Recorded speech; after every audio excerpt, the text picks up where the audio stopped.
So it's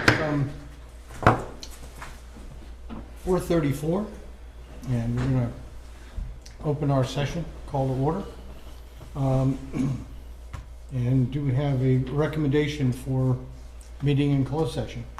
Yes, I recommend the Shenandoah County School Board convene a closed meeting under the Virginia Freedom of Information Act pursuant to Virginia Code 2.2-3711A8 to consult with legal counsel regarding specific legal matters requiring the provision of legal advice by such counsel, to discuss the audit of special education funds for fiscal year 21 and 22 in the Virginia State Conference NAACP et al. Versus Shenandoah County School Board of Shenandoah County case, and under the provisions of Virginia Code 2.2-3711A29 to discuss the award of a public contract involving the expenditure of public funds, including interviews of bidders or offers, and discussion of the terms or scope of such contract where discussion in an open session would adversely affect the bargaining position or negotiating strategy of the public body, and to consider several personnel matters involving the assignment, appointment, promotion, performance, demotion, salary, discipline, or resignation under Virginia Code 2.2-3711A14, and to discuss and consider several student matters involving the admission, discipline, or the disclosure of information contained in a scholastic record of students in the Shenandoah County Public Schools under Virginia Code 2.2-3711A2. Thank you, Dr. Shepard. Is there a motion to that effect? I move that the Shenandoah County School Board convene a closed meeting under the Virginia Freedom of Information Act pursuant to Virginia Code 2.2-3711A8 to consult with legal counsel regarding specific legal matters regarding the provision of legal advice by such counsel, to discuss the audit of special education funds for fiscal year 21 and 22 and the Virginia State Conference NAACP versus County School Board of Shenandoah County case, and under the provisions of Virginia Code 2.2-3711A29 to discuss the award of a public contract involving the expenditure of public funds, including interviews of bidders or offerers, and discussion of the terms or scope of such contract, where discussion in an open session would adversely affect the bargaining position or negotiating strategy of the public body, and to consider several personnel matters involving the assignment, appointment, promotion, performance, demotion, salary, discipline, or resignation under Virginia Code 2.2-3711A14, and to discuss and consider several student matters involving the admission, discipline, or the disclosure of information contained in a scholastic record of students in the Shenandoah County Public Schools under Virginia Code 2.2-3711A2. Thank you, Mr. Gutschall. Second? Second. Second by Mr. Rickard. All those in favor of meeting in closed session to discuss those specific matters, please signify by saying aye. Aye. Any opposed? We will reconvene in closed session.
6:10.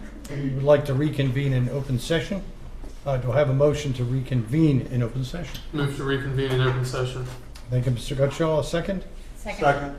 Got lots of seconds. I heard Mrs. Carlinio. All those in favor, please signify by saying aye. Aye. Any opposed? None opposed? So we will reconvene in open session. The first thing I'd like to do is to read the following statement. The Shenandoah County School Board hereby certifies by roll call vote that to the best of each member's knowledge, only public business matters lawfully exempted from open meeting requirements by Virginia law were discussed in the closed meeting to which this certification resolution applies. And only such public business matters as were identified in the motion convening the closed meeting were heard, discussed, or considered by the Shenandoah County School Board. Each member responds, I so certify when called. And Cheryl, are you ready to have a roll call vote? Mr. Street, I so certify. Ms. Carlino, I so certify. Mr. Gutschall, I so certify. Mr. Vance, I so certify. Mr. Rickard, I so certify. and Mr. Barber. I so certify. Now we are going to have the invocation and the pledge, and Mr. Vance is going to lead us. Actually, Mr. Vance is going to introduce Pastor Bobby Funkhauser from the Building Faith Church in beautiful downtown Mount Hebron with a Strasburg zip code, a Thomas Brook phone number, and in the area of Mount Olive. I hope I touched all the bases. You got it all. Forgot to say schooled in Strasburg, though. Yes, Thank you, Bill. School District Strasburg. It is my honor and privilege to be able to come tonight to open the meeting for you all with prayer. And I do have a short story that I'd like to present, if I could, for just a moment. Back a few months ago, I was in Thomas Brook, downtown Thomas Brook, at our new dollar store that we've only had a few years. And while I was in there was a young boy, probably in the neighborhood of about 6 or 7 years old, and he had his basket and he was shopping and he had his backpack on his back. Right next door, as you all know, the old school that housed the elementary and the high school at Thomas Brook for years has now been turned into public housing. And he was from there. He shopped, he got everything he wanted, including a 6-pack of 16-ounce Mountain Dews. Got up to the cash register, and as the clerk checked him out, he meticulously put each item in his backpack. And I'm standing there thinking, well, he'll carry that pop. And he tried as he might, and he did get all that into his backpack. None of us could have done that. When he got through, he reached in his pocket and he pulled out an EBT card. And he handed it to the clerk, and he paid her. All of us know what an EBT card is. It's for those who are less fortunate. And I'm not saying there's a thing wrong with that, because there's a lot of people that need assistance.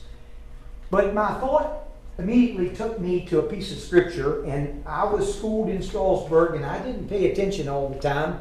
And the Lord didn't bless me with a memory that reminds me of everything that's in there and be able to get it out. So I'm smart enough that I have enough common sense to make notes. But this piece of scripture stuck in my mind when I saw that kid. It says, this is Proverbs 22:6. It says, train up a child in the way they should go, even when they are old, they will not depart from it. And that stuck in my mind, and I'm thinking, where will this kid get off of this train? Where will he find out that there's more to life than an EBT card?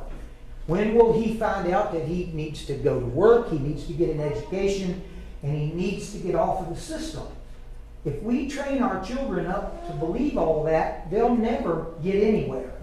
But what a task that our Lord and Savior has tasked all of us with, to bring up our children, whether we're parents, whether we're educators, or we're a school board, to be able to get them through life with lessons that will take them till they depart this world.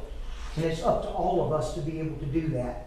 And with the Lord's help, I figured out a long time ago that evidently church means something in this county and all around this country, because if you drive anywhere, you're going to see a whole lot more church buildings than you do schoolhouses. The Lord had a plan for all of us, and we just need to remember that and use it. But I thank you all for hearing my story. But just think about that child. Where will he get off of that train? Let us bow our heads for prayer. Most gracious Father in heaven, we give you thanks for this day.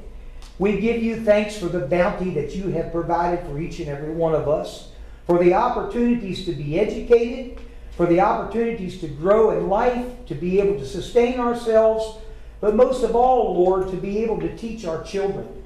As we go through this world today where parents are disengaged, where the school systems have a lot more on their hands than just the education to bring to the kid, thank you, Lord, for those who have patience. Thank you, Lord, for those school boards that give opportunities to teachers to be able to teach our children. Help us all, Lord, to understand the way we bring our kids up. And our kids are the most valuable treasure that we have. Nothing in this world is more important than our children. Thank you, Lord, for the opportunity to be able to educate them and to teach them.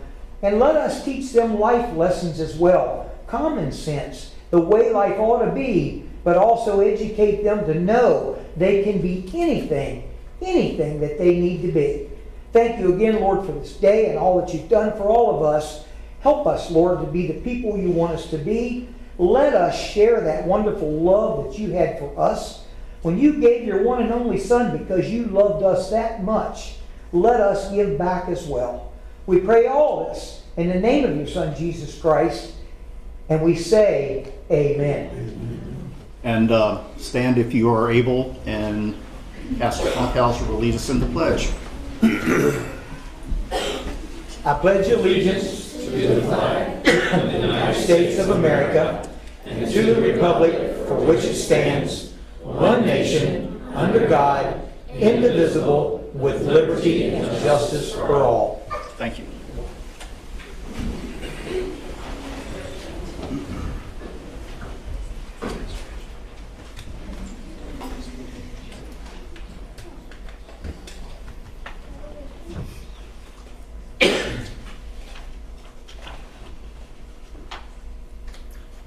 Do we have a motion to approve the agenda as it has been presented to us? I'll move to approve the agenda as presented. Thank you, Mr. Rickard. Second? Second. Second by Mr. Street. Thank you. All those in favor of approving the agenda, please signify by saying aye. Aye. Any opposed? None? And we do have recognitions, and we're going to ask Dr. Shepherd to tell us all about it. So Signal Knob Middle School attended the state leadership, and they were recognized while they were there. And Mr. Scott Schlettner, I saw him earlier. Yeah. There you are. Will you come forward and introduce your SCCLA? With pleasure. Mr. Chairman, members of the board, Dr. Shepherd, it is an honor once again to stand before you to talk about the educational leadership that we have at Signal Knob Middle School. Once again, the students that we have, and I'll fall back on what Bobby Funkhauser just talked about, is our future is our children. With the educational leadership that we have that is teaching our kids there, as you can see, they are receiving many accolades. And so it's with pleasure to introduce you to Miss Amari once again, as she introduces our students who are quite successful. Thank you. Good evening. It is with great pride and enthusiasm that I stand before you to share the outstanding accomplishments of our students at the Virginia FCCLA State Leadership and Recognition Conference held April 4th through the 6th in Virginia Beach. This annual event provides an incredible platform for young leaders to demonstrate their talents, dedication, and commitment to personal and professional growth. I am thrilled to report that our FCCLA chapter at Signal Knob Middle School had a tremendously successful experience. Our students represented our school and with excellence, and I couldn't be more proud of their hard work and commitment. For those of you who may not know me, my name is Michaela Amari, the Family Consumer Sciences teacher and FCCLA advisor at Signal Knob, and I have the great privilege of working with this remarkable group of students here and some who couldn't attend tonight due to sports and extracurricular activities. But we were honored to have 13 students attend the conference where they participated in star event competitions, general sessions, workshops, and all the enriching experiences the event had to offer. FCCLA awards are given to both chapters and individual students or teams competing in STAR events, and our chapter truly shined. At the conference, our chapter earned several prestigious distinctions, including being recognized as a 100% middle level chapter, achieving the Platinum Level Outstanding Chapter Award, which is the highest level of recognition for chapters in Virginia, and receiving accolades in various national programs. These recognitions reflect our students' dedication to the mission and values of FCCLA. Students were also recognized for excellence in individual and group projects, leadership skills, and career readiness. I'm excited to share the following results. Sixth graders Lee Barnes and Lucy Hockman competed in interior design and received first place with a gold medal. Sixth grader Lily St. Clair competed in teach and train and received first place with a gold medal. Eighth graders Peyton Grant, Anna Will, and Mackenzie Weimer competed in chapter and review portfolio and received second place with a silver medal. Seventh graders Olivia Anderson and Gabby Davis competed in event management and received second place with a gold medal.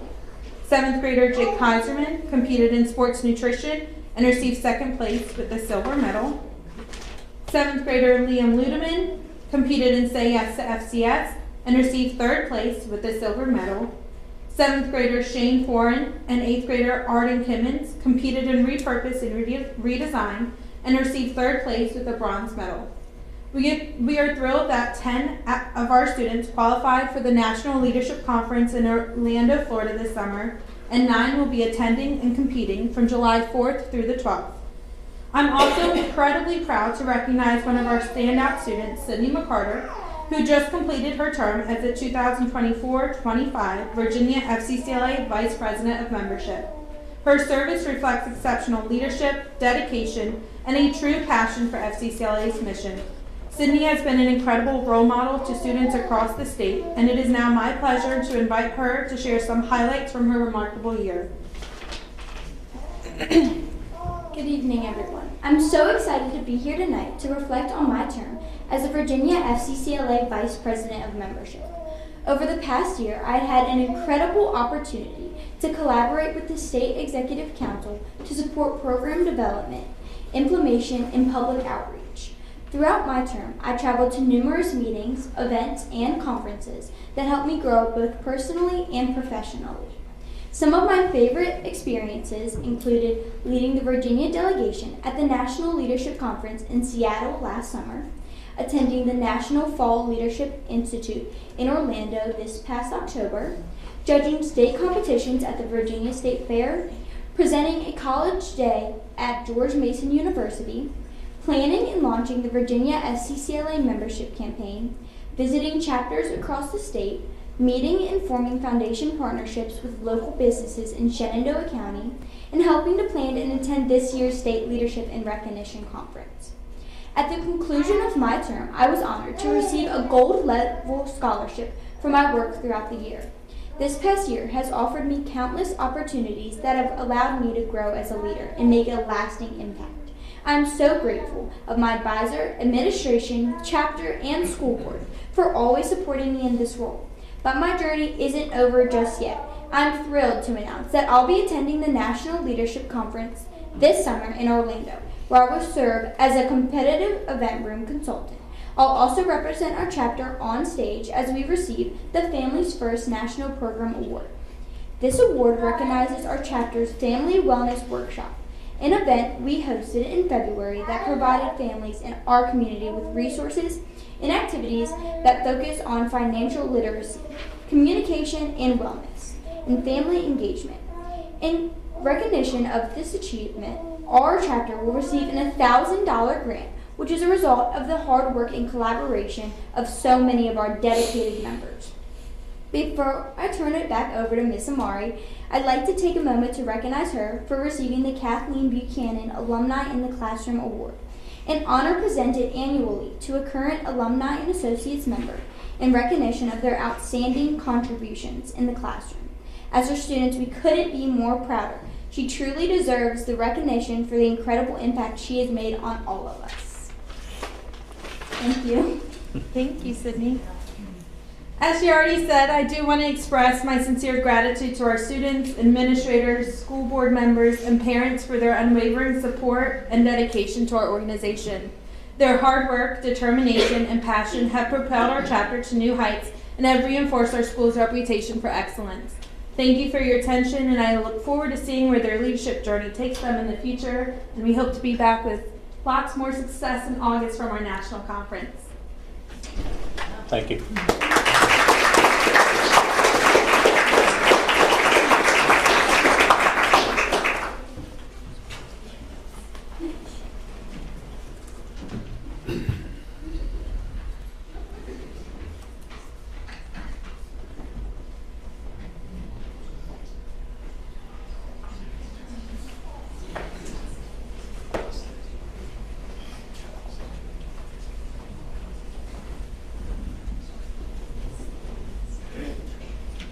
That is it for recognitions this evening. Thank Okay. you.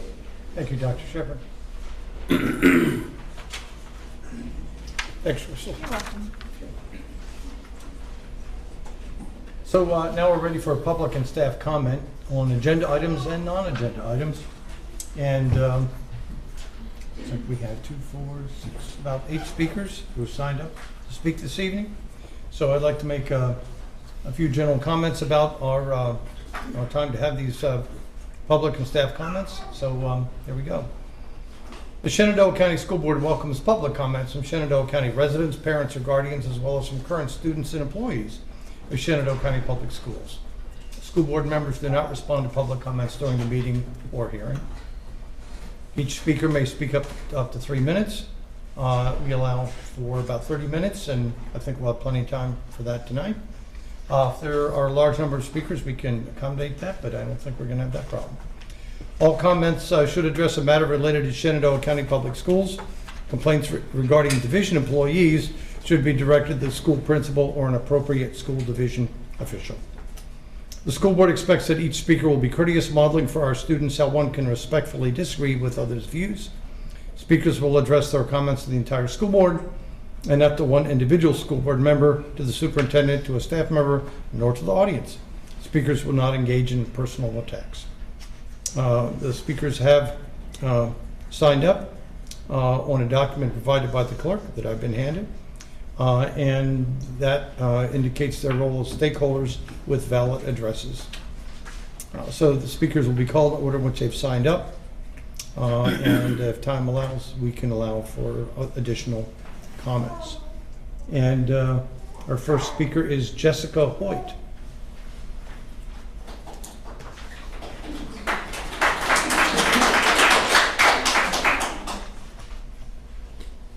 Hi, I live in Tonsbrook, but I teach at Sandy Hook.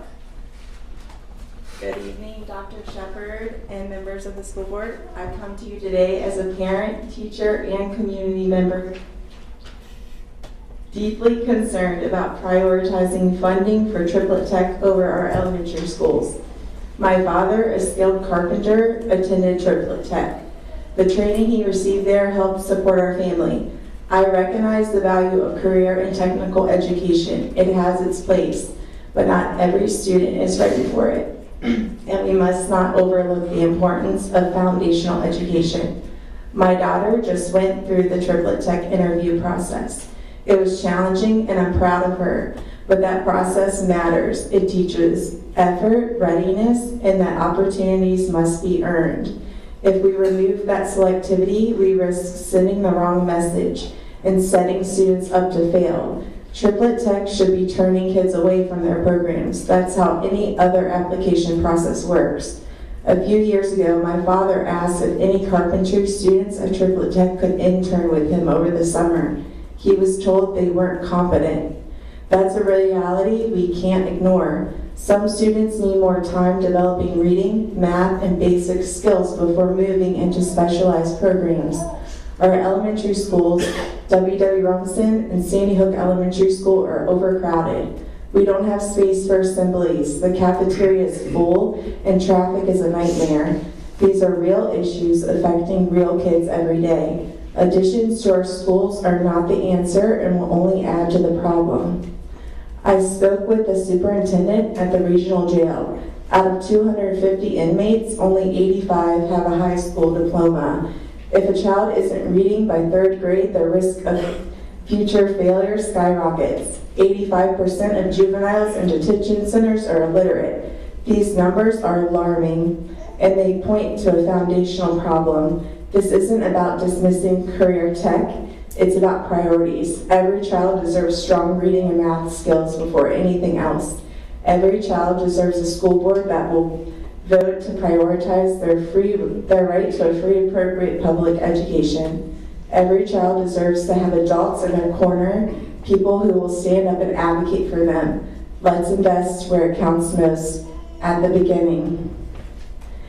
By funding elementary education first, we'll build a stronger future, fewer dropouts, fewer inmates, and a better prepared workforce.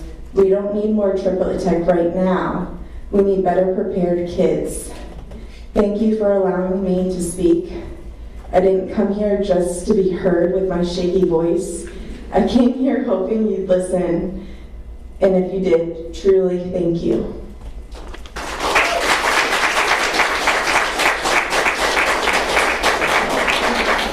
Thank you. Linda Thomas Fowler.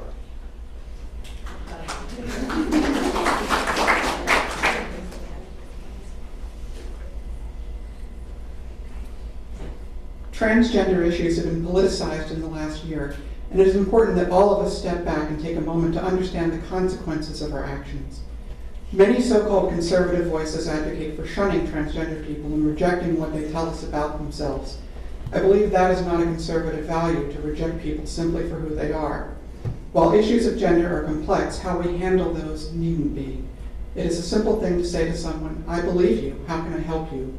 This is both a conservative and Christian value. To act otherwise, to demonize someone as the other, serves only to create division when people are only asking to be accepted for who they are. In light of these values, I urge you to remove the changes to Policy INB that you enacted in January. Those changes, despite their claim, are not consistent with the earlier part of that policy.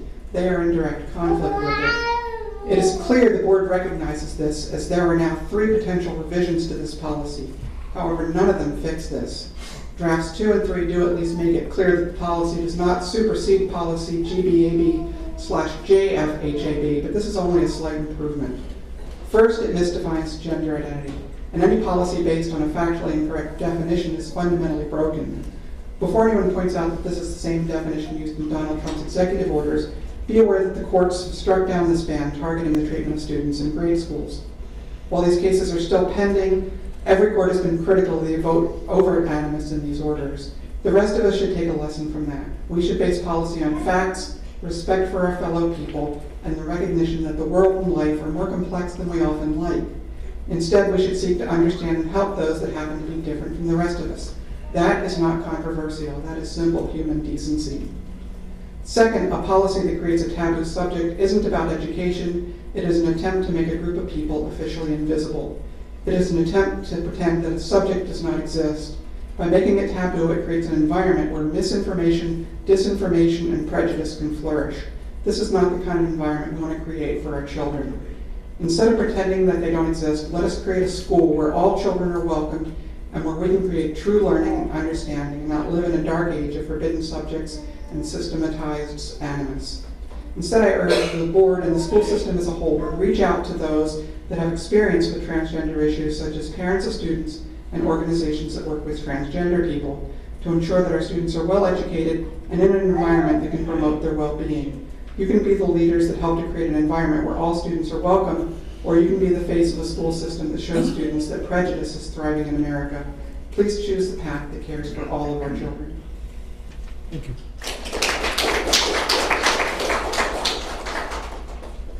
Ariel McCarter.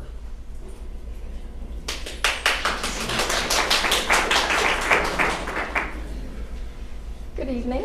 My name is Ariel McCarter, proud parent of Sydney McCarter, whom you all have just heard so much about. It is my pleasure to have watched her grow and thrive with the support of incredible teachers and this caring community. It is thanks to the dedication of educators here that Sydney has been able to flourish as a young adult and experience so many meaningful opportunities. As a parent who takes great pride in the quality of education our children receive, I want to express my strong support for the board to reconsider the original budget, which included funding for a study on a new school in hopes of moving forward with the construction of a new elementary school. My hope is that my 6-month-old son will have the same opportunities Sydney did, opportunities that can only be provided in a school environment that is safe, healthy, and designed for modern learning. That means classrooms that are not overcrowded, facilities that are free from mold, and buildings that have enough space to give every student the opportunity and attention and resources that they deserve.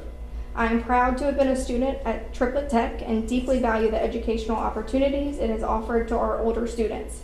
However, it is essential to recognize that if our younger learners do not have appropriate spaces to build the foundational skills necessary for success, they will not be equipped to take full advantage of the excellent technical programs this county provides. As a strong early education in the cornerstone of future achievement, including vocational and technical pathways.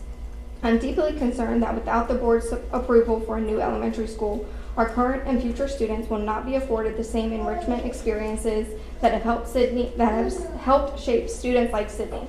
This includes specials, extracurricular activities, and other critical programs that support the whole student, not just academically, but socially and emotionally as well. Thank you for your continued support.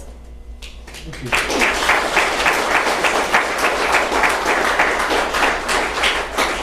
Mike Scheibe?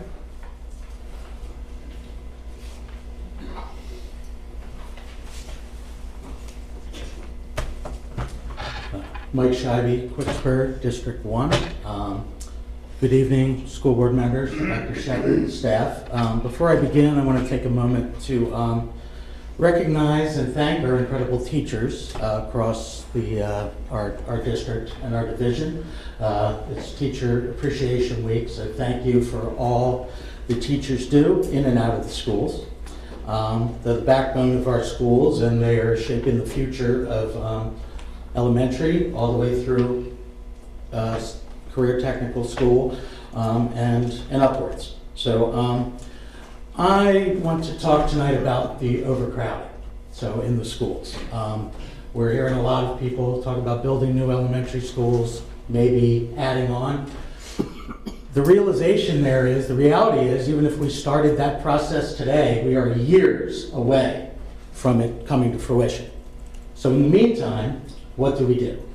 I've thought about this a lot, and I think a practical solution might be to alleviate some of the pressure on our schools. The schools were built in the 70s, and they were designed to house grades 1 through 4, not pre-K through 5. So even back then, if you do the math, all the way back in the 70s, they would have foreseen enough that the schools would not be overcrowded today. We've added a lot more grades into there. So I think a practical solution to really look into would be to be moving, and let me preface this, I'm not advocating to get rid of the pre-K programs. Okay, what I'm saying is it might make a lot of sense to move them to other facilities. There's funding that comes through from the federal government and Virginia through the VPI programs, so I believe there may be money there to house these programs as well. That would alleviate the overcrowding, at least classroom-wise, in the schools. It would give our hardworking teachers more room to plan and to work with their kids. They wouldn't be stacked 3 or 4, possibly in a planning room anymore if it worked out. It would also alleviate a lot of the traffic because all of the preschool kids are being dropped off or picked up by parents each day.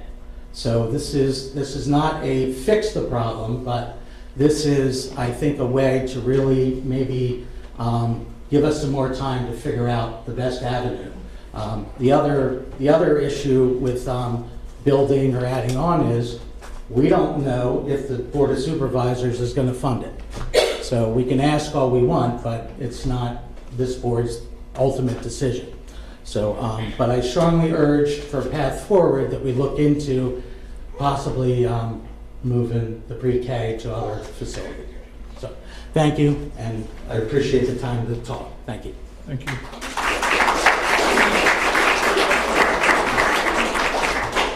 Ann Weinking?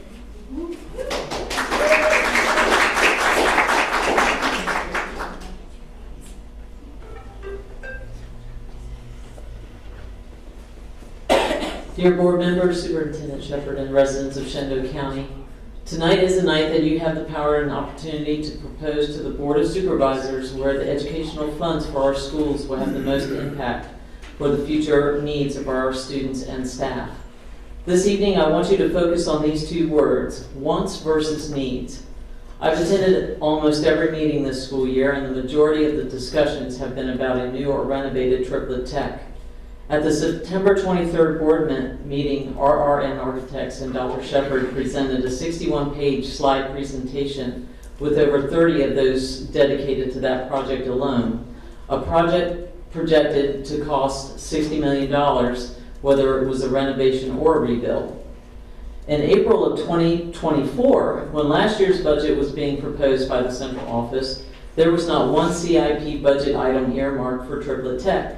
However, 4 months later, at the beginning of this school year, at an August 19th work session, Dr. Shepherd made the presentation to the board dedicated to a triplet tech renovation rebuild project along with RRMM. And then at the following month's meeting in September, the same presentation was given by the architects at a joint work session with the school board members and board of supervisors, conveniently held at Triplet Tech. This RRM architect assessment and presentation cost $316,000 in grant funds for a Triplet Tech 1 project instead of being utilized to address the unknown or the known urgent needs, specifically in our elementary schools. The health and safety of our students should be your top priority, because the final proposal to the Board of Supervisors will directly impact 45% of our total student population who's in the elementary school in either a positive or a negative way. Especially with the increasing number of homes being constructed and the additional housing that has been approved in Woodstock and Strasburg areas, this should be an easy decision. On April 10th, Principal Lynn himself gave a presentation about triplet entitled, "What Triplet Tech Could Be." That sounds like a want to me versus the need of a new elementary school that was presented that same evening by Ms. Proctor. And this is not to be disrespectful. I'm just curious, does Dr. Shepherd know who Lisa Heiser is? Do you know that name? Interestingly, I had discovered that Mr. Lynn has been coordinating with Ms. Heiser, who is the outreach coordinator at the Workforce Solutions program at Laurel Ridge. For over 3 years now, Shenandoah County Public Schools has had high school students enrolled in phlebotomy, heavy equipment operations, electricity, and even some CDL courses that they offer. The board members should be questioning why this information was not included in the recent Triplet Tech presentation. Just like I questioned the facility rating score that Sandy Hook was provided by RRM Architects back in August, because it was not accurate. I will continue to fight for my Sandy Hook staff, family, students, until they are provided an appropriate learning environment, which can only happen when this county gets serious about building a new elementary school. Thank you for your time and consideration.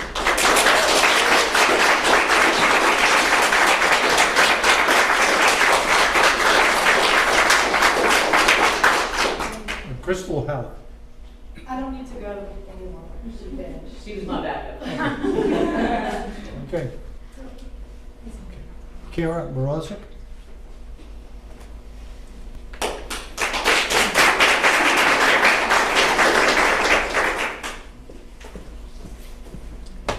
Good evening, Dr. Shepherd and members of the board. My name is Kara Morozic. I live in Strasburg. I have 2 children that attend Sandy Hook, and my daughter will be attending Sandy Hook in a couple of years.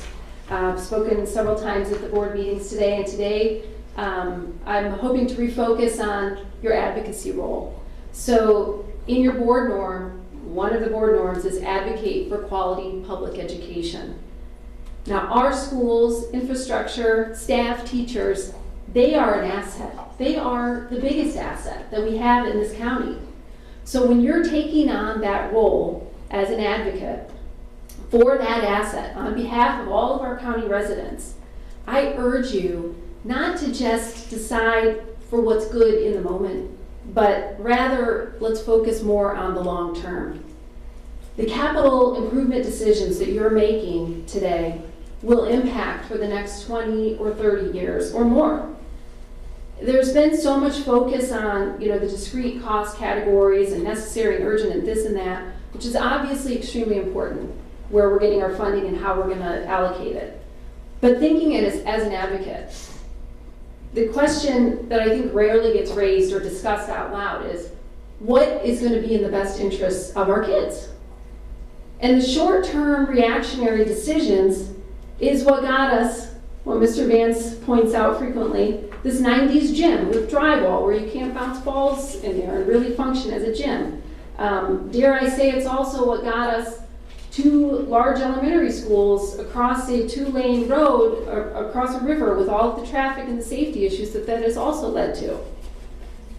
So let's advocate. If we think we have a better plan, which you did have a plan. You had a great plan that you presented to the Board of Supervisors.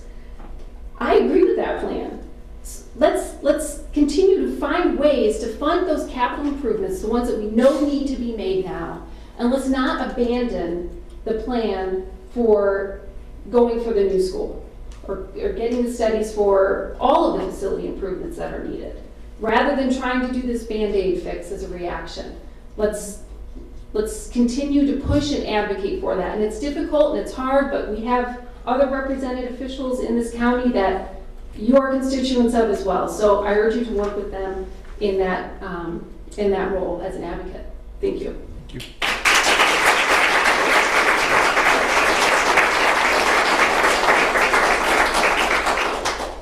Shane Howard.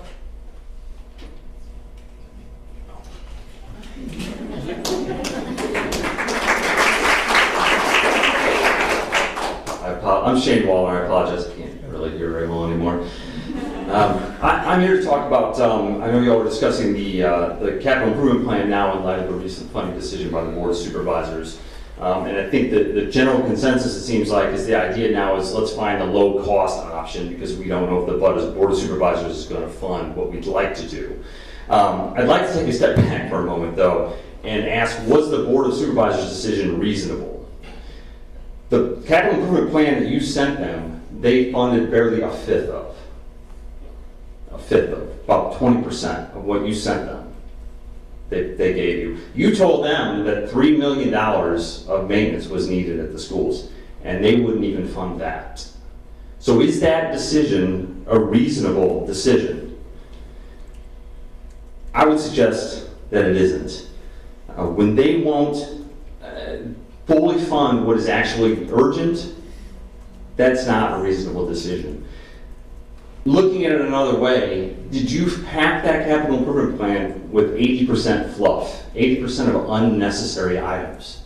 No, you sat here, you had information sessions, you talked to people, you tried to figure out what was best, and that was what you thought would work well. And you're, obviously, we're all frugal people, y'all are frugal people, you're reasonable people. And that was what you felt was appropriate. And so now why, when the Board of Supervisors says, we're only going to give you a fifth of what you think you need, are we just going to say, well, what's the cheapest thing we can do? Why, let me ask it like this. When you're being forced to choose between wheelchair ramps or sewer maintenance, is that a real choice? When you're being forced to choose between repairing traffic lights or door locks, is that a real choice? Those aren't real choices. And so we should now be making decisions solely based on what is the cheapest thing we can do, because that's not sustainable and that's not what's good for our kids.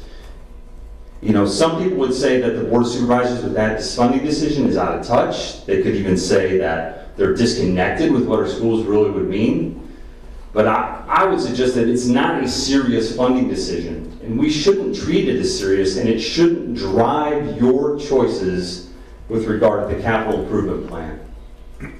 I think, as my wife said, I would ask you to be the advocates for our kids. Talk to the boards of supervisors, talk to your constituents, tell them what you know that we need as a county for our schools, and don't abandon what you chose to do initially just because some folks decided that they didn't want to give our kids what they need. Thank you.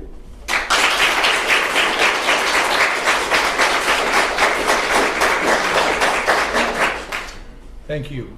Is there anybody in the audience who would like to speak? Mr. Heisman?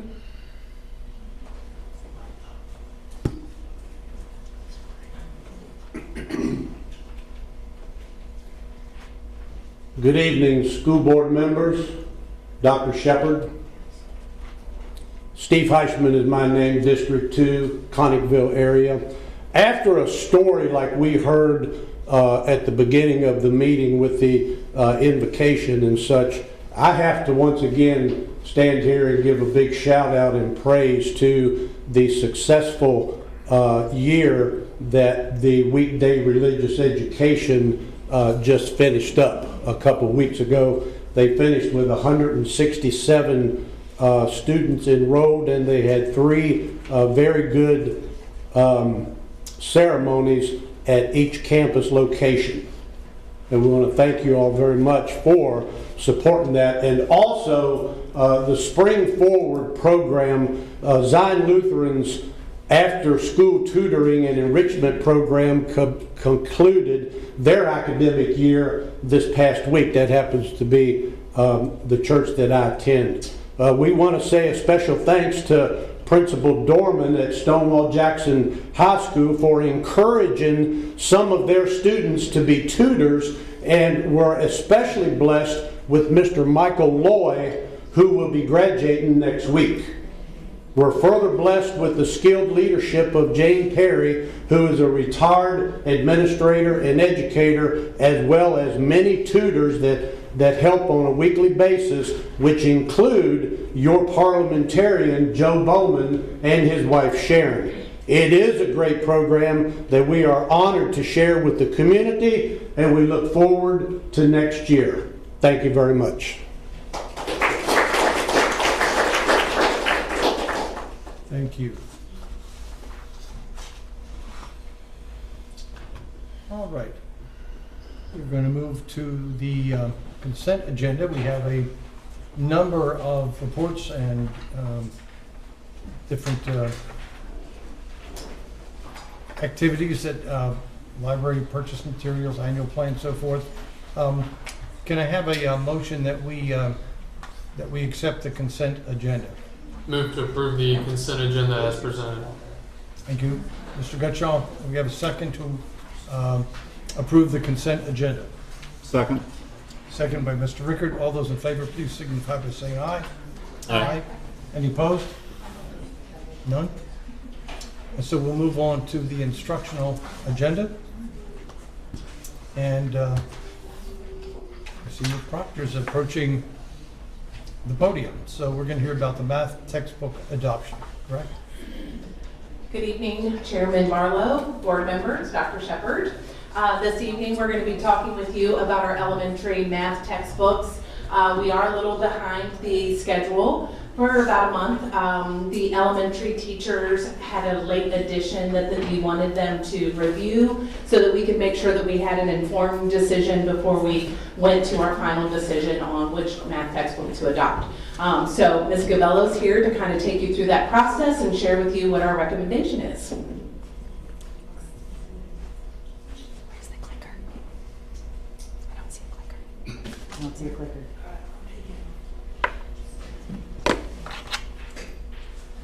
Technical difficulties. So good evening, Dr. Shepard, members of the board. We did go through this exact same process with our secondary teachers. So this is very similar to my presentation from last month. We did start with our current adoption and what that has done for us, either positive or negative. We looked at the state approved materials. The first round came out in October. The second round of state approved materials came out at the end of February. We went through rubrics with our teachers, and we did get both teacher feedback, administration, and public feedback with our elementary adoption. We had a list of about 6 different options that the state gave us between October's approval and February's approval. Going through those materials, some were more aligned than others.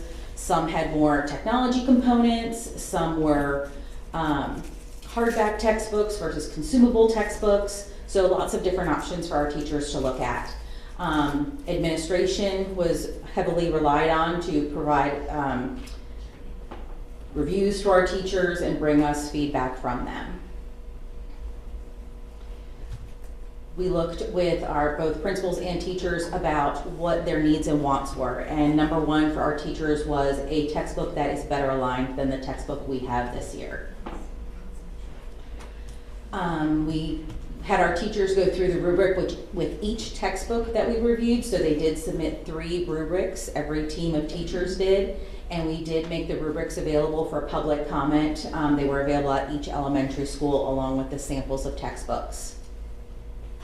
Teachers did report that we had a very thorough process. They, a little too thorough for some of them, but they did all agree for the most part, and we did have one parent participate in public review, so not very many, unfortunately. Ultimately, our recommendation is KidDom, and we will be going with that for K through 5 is our hope. It includes consumable workbooks for every student. Are there any questions? So, your last statement, the workbooks, I had asked before about each kid receiving a book, and I was told that there were going to be books that stayed in the classroom. Are the workbooks supplementary that the kids take home? So 2 different things. At the secondary level, they are going to be a hardback textbook, and there will be class sets purchased. At the elementary level, they are a consumable workbook. Each student, K through 2, will receive 4 workbooks. 3 through 5 will receive 3 workbooks. There will be no hardback textbooks, so they will be, it's a 6-year contract, and they would get workbooks every year. So those would go home with the students if they so chose. They would be theirs at the end of the school year. Thank you. Mm-hmm. What was there about this KidDom that sold you as them as being the ultimate? Number one, their alignment, when you average the alignment of the K through 5 workbooks, averaged about a 92% alignment. Currently, our alignment with our textbook is about 50%, so it matches our state standards at a level of 50%. The other options on the state-approved list, the next closest one had an alignment of 78%. So the alignment piece was really the clear piece that pushed us over the edge. The other piece that's also very helpful with KidDom is they are that consumable workbook, and we are part of the CIP Comprehensive Instructional Program Consortium, and they provide our pacing guide mathematically. KidDom is going to print our workbooks in our pacing guides order. So teachers will not have to flip between workbook 1 and workbook 4, workbook 1 today, workbook 4 tomorrow. The 4 workbooks are pretty much per quarter. So the quarter 1 will be workbook number 1, and then that can go home with the students at the end of October. Thank you. All right, thank you very much.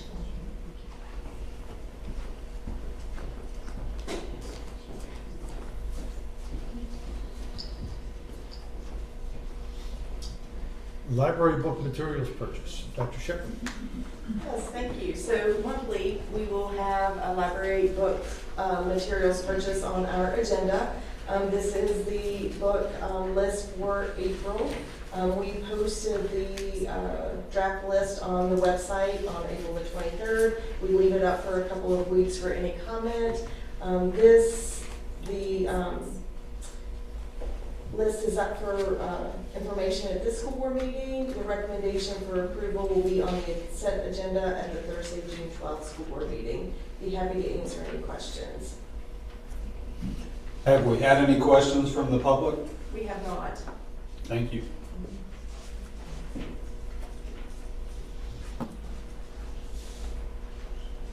All right, we're going to move into informational agenda. And item 5.1 is information regarding request to reappropriate 2024 surplus for future construction projects.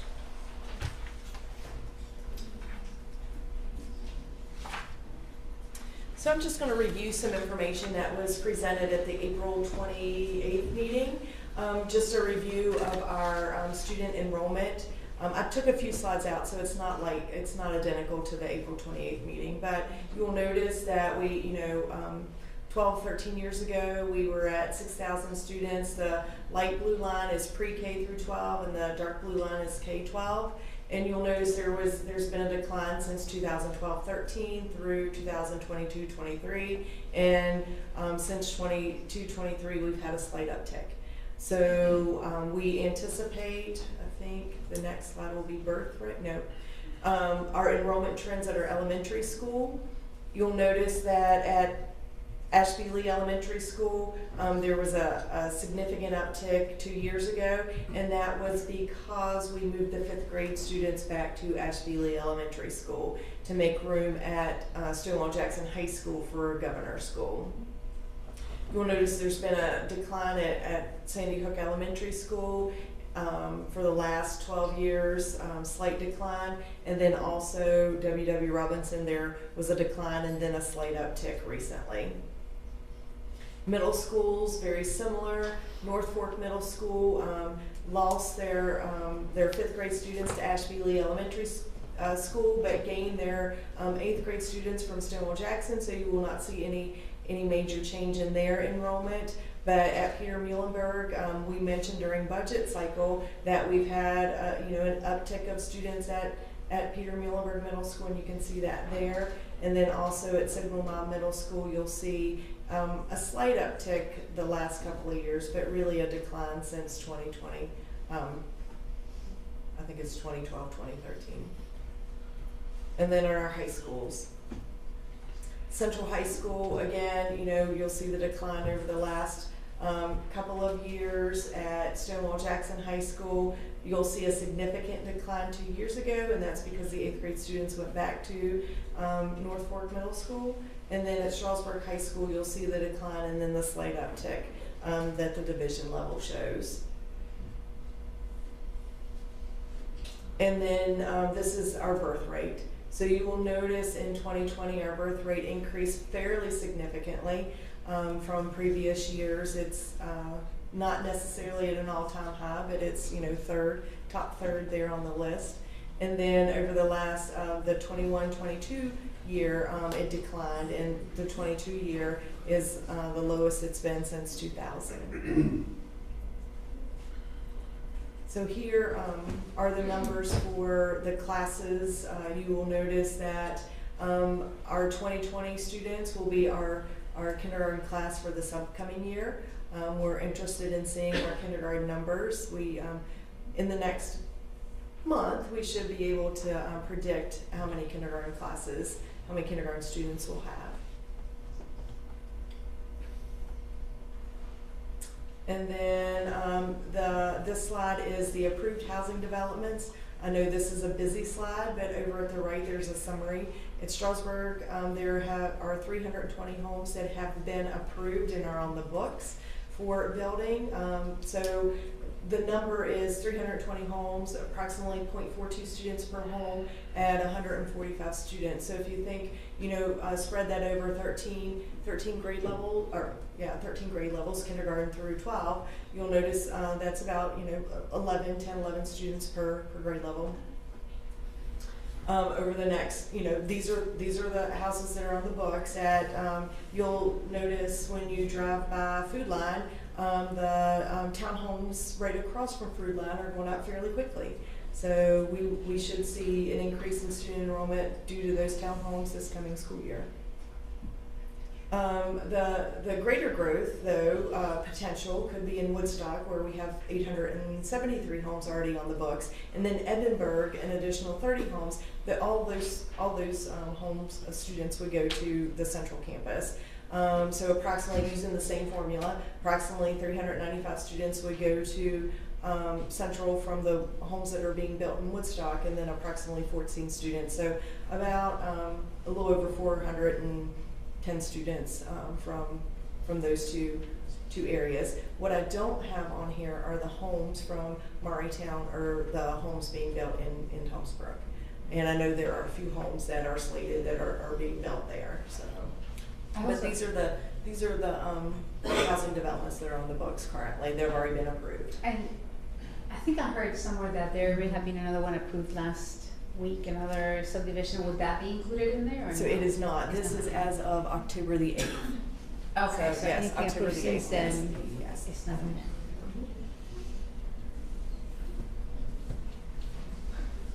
a question. Yeah. Do you know if any of this premises, I know they haven't done it in the past because they had already been approved, but you know if our board of supervisors is asking for any kind of fees or whatever from these developers when they're developing these places that would go towards building schools and all that, or Yep. I forget the name of it. Yeah, it's called proffers, and I'm not an expert in proffers, Mm-hmm. but my understanding with proffers is that they're not allowed to set a particular rate, but the people who are building the housing developments can suggest a rate. So I think that's how it's done. That's been a change over the last 3 or 4 or 5 years, something like that. But that's my understanding. So, but I'm not completely certain that that's correct. But we don't know if we are actually collecting. So no, I don't. And if we are, it's very small. Mm-hmm. It's We're very not. low. We're not. Yeah.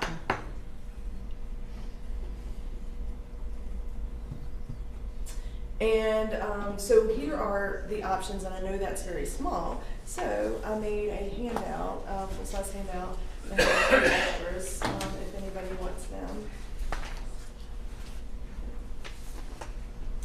And they are in no particular order, but I wanted, at the last work session, the recommendation was made to give us some options so we can go from there. And so I put together some options. There are some things that aren't on here that I know you guys would like to have information about. I do have some additional information that I'm happy to share. And these are all approximate costs. So when we think, when we look at option number 4, Sandy Hook Elementary School additional classrooms, approximately $10 million. So that would be the $1 million to design, but also we had slated for 12 additional classrooms at 1,300 square feet per classroom and at approximately between $429 and $500 per square foot. So that would give you about $7.7 million plus the $1 million for the architectural fees, which would take you at $8.7 million. Well, that gives you, so I'm off about $1.5 million. But we know, I heard it earlier tonight, we know that those buildings won't be built today or tomorrow. The architectural time to design it will be about a year to 18 months. And then, the build will take, up to 2 years if we did some type of additional classrooms. Because contractors have to work around the school schedule. So do they do it during the summer? Do they do it evening and weekends? It just depends. So we added a little bit of money there for potential increases in costs. So, because it's just an estimate at this point. We don't know what that cost will be until we actually do the design. Yes, sir.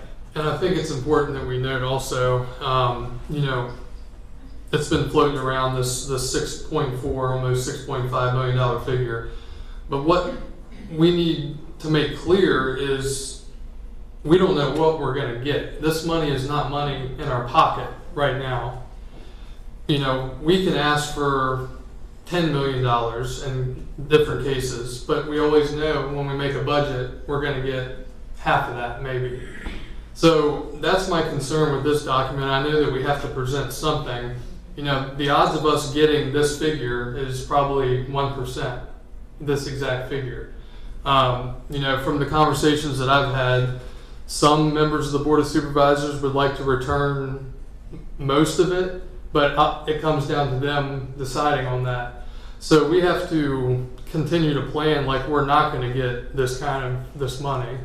I just think it's important because it was kind of out there that we were for sure getting $6,472,903, and just from my conversations, the odds of that are not great, unfortunately. So we're going to need to continue to plan for, let's say we're getting $4.5 million, and go from there, $4 million. Because like Mr. Scheibe said earlier, we can ask for whatever we want, but we don't get that final decision. That's the Board of Supervisors that has to return the money to us from the surplus balance. So, we have a lot of tough decisions here. We have a lot of needs. We've heard different perspectives on triplet and new elementary school, but ultimately we have to give some type of, basic plan to them, and then they're going to say, we'll give you this amount or that amount. So I just wanted to make sure that's clear, because some have thought that I've talked to outside of the meeting here that it was kind of a foregone conclusion that we're going to have this money returned to us in its entirety, which is probably not going to be the case. I could be surprised, but well, and I want to address where this money is coming from, because I know you guys have had that question as well. So the fiscal year 2024 surplus is due to three really major factors. We didn't fill all of the positions that we had vacant. So there were a number of positions that weren't filled. We had more students than we anticipated. So we budget for a number, and we usually look at the number of students that we, at the end of the school year, that we have at that point, and budget for that number, because if we budget too high, then we could receive less funds than we need in order for the following year. Or if we budget too low, then we have extra funds. So we try to use actual numbers to forecast what we're going to get. So that's the second factor, is we had more students than we anticipated, so we received additional state funds. And the third reason is because we received additional tax revenue that we didn't anticipate. So those are the three reasons we have a surplus of about $6.5 million. Plus, the other factor is we didn't spend, we were very conservative with our funds, frugal, if you will, and we didn't spend all of the money that was budgeted to us. I like to think that we are good consumers of the tax dollar. So, so those are the reasons why, we had a surplus of $6.5 million. But, these options, just as, Mr. Gutschall said, we may not get 6.5. They may come back and say, okay, we have $3 million to give you, or we have $1 million. We won't know until the Board of Supervisors votes on this. We have to have this to them. We don't have any more May meetings, but we have to have it to them by June the 2nd, so that we can get on their agenda for their two June meetings, so that we can have it reappropriated before the June 30 meeting, which is when that money would not be available to us any longer. So just to be clear, so this money, it definitely comes from the school, those three categories that you mentioned. But it just means that it may not all come back to the school. It may be taken by the board of supervisors to take and use it somewhere else.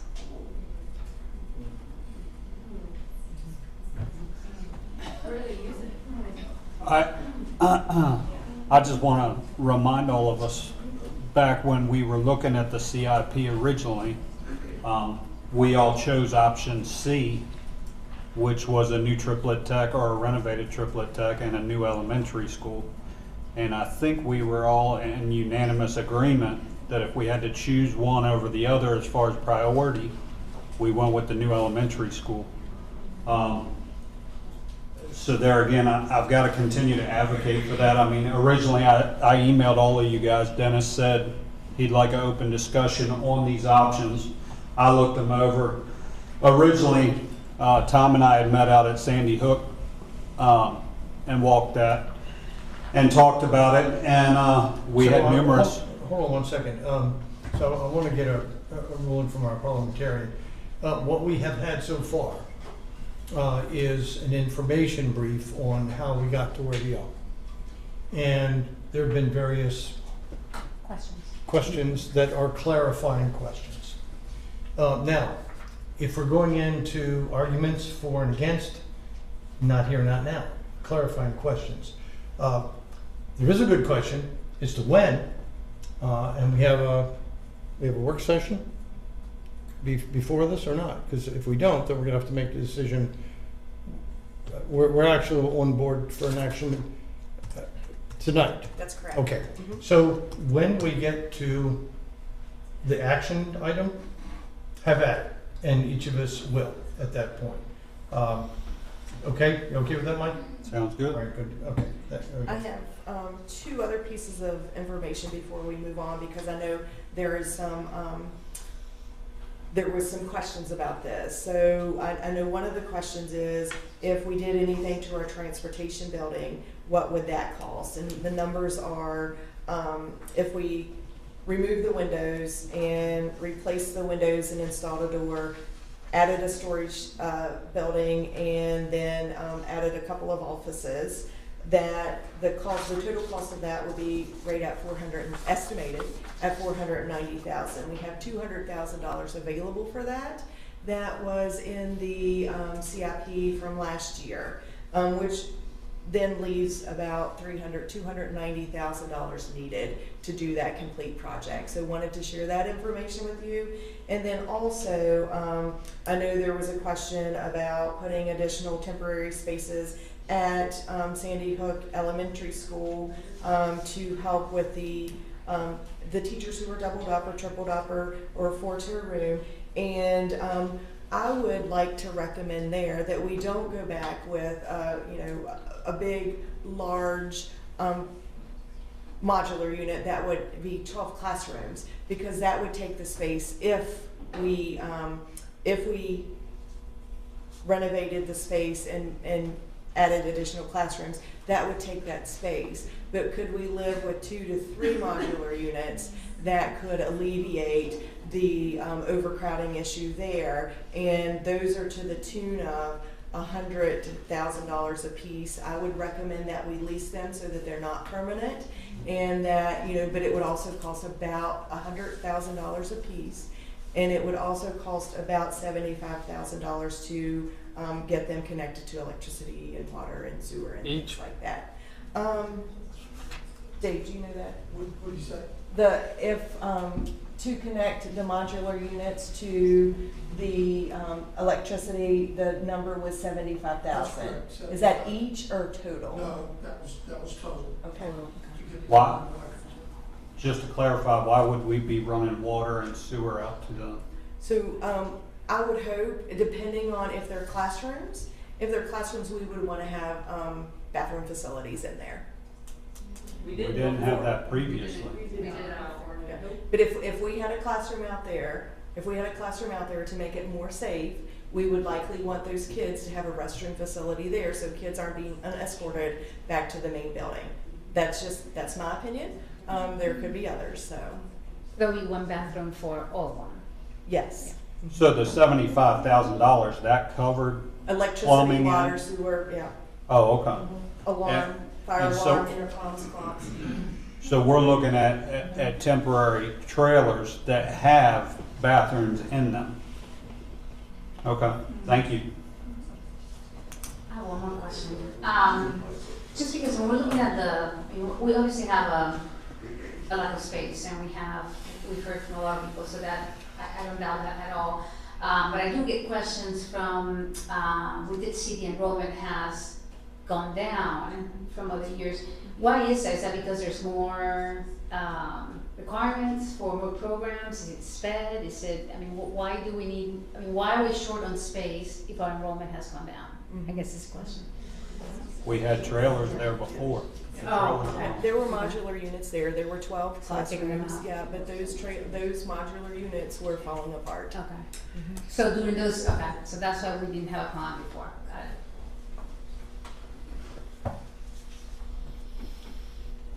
To be continued a little bit later tonight.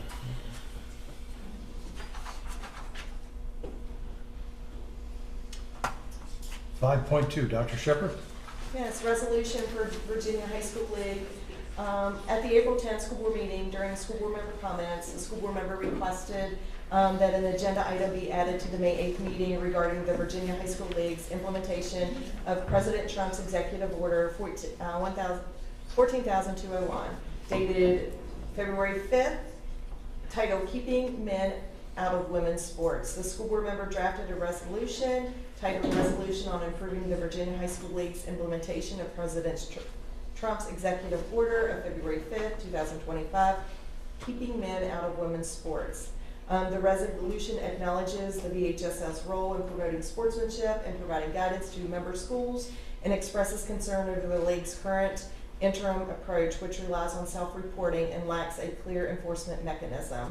The resolution urges the VHSL to promptly revise its handbook and policy manual to align with the executive order and to develop a clear and enforceable methodology for verifying the biological status of student athletes beyond self-reporting. And I believe that there was a meeting, a VHSL meeting yesterday? Yes. Yes. So I'd like to give a report to kind of bring us up to speed of where we are. So, so the board is aware that I developed this resolution that the VHSL come up with a, they've already adopted the Trump executive order that prohibits men from participating in women's sports. However, VHSL has promised, but has not yet delivered on a regulation to do that. As a matter of fact, there's not much there. But there was a meeting yesterday. The VHSL board met and discussed, and two different groups of which were familiar were there: the SBMA, the executive board, of which I'm a member. We developed a letter to be read and delivered to the board, and that was done. And some of you, I think almost everybody on the board knows that Freedom Foundation lawyer Josh Hetzler also made a presentation. Our representative on that board is Matt Heiserman, who attended the meeting. And the brief back that I received from that meeting yesterday was, I'm going to use my word, positive in terms of taking those suggestions. And I'm going to read what the Family Foundation said. Good news, this is yesterday, as soon as the decision was made. The Virginia High School League has finalized only allowing biological girls to compete in female sports.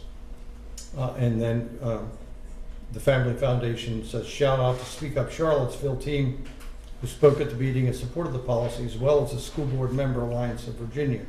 So those two organizations made their presence felt.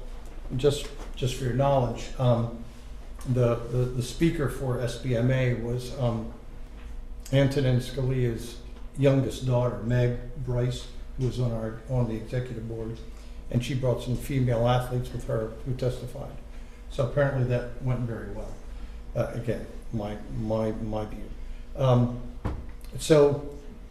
But they did not yet come up with any specifics on how it was going to be enforced.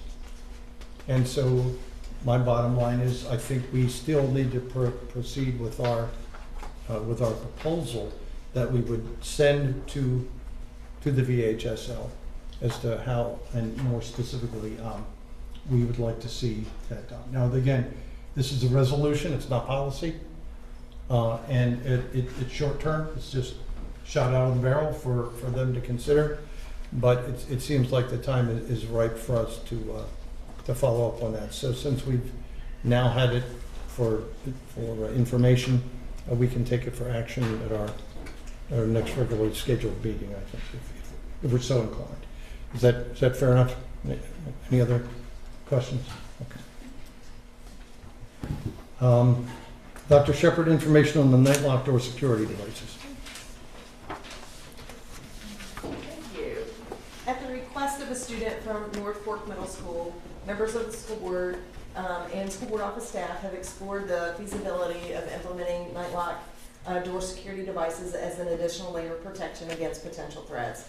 The night lock door stopper is a proven security solution that reinforces doors to prevent unauthorized entry during emergency situations.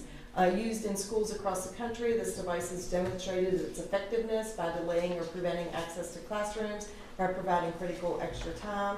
Night lock can allow student staff to evacuate safely, secure them in place, or await the arrival of emergency responders. We also presented this information to our Teacher Advisory Committee in April, and they were very supportive of the night lock devices. So my recommendation would be that this summer we apply for a school safety grant with the goal of purchasing and installing the night lock security solution during the upcoming school year, contingent on grant funding. That grant funding is about $250,000 that we will apply for. The cost of the night lock security equipment is $133,000, which includes installation. We typically get, we usually apply for $250,000. We typically get anywhere from $150,000 to $175,000. It's not guaranteed, but it is an opportunity for us to get grant funding for door security. Thank you for the work on that.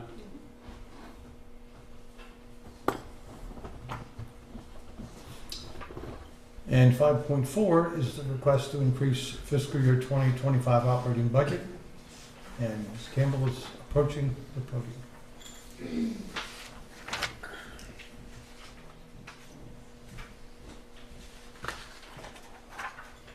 Good evening, Mr. Chair, members of the board. Please excuse my scratchy voice tonight. I'm here to request that you all consider an increase to the operating budget for the current year. This is the year that we are getting ready to close at the end of June. Due to increased enrollment, higher than projected for the current school year, and the budget amendment signed by the governor last Friday, we are expecting an additional $1.1 million in state revenue this year. That does not require any additional local funds to match.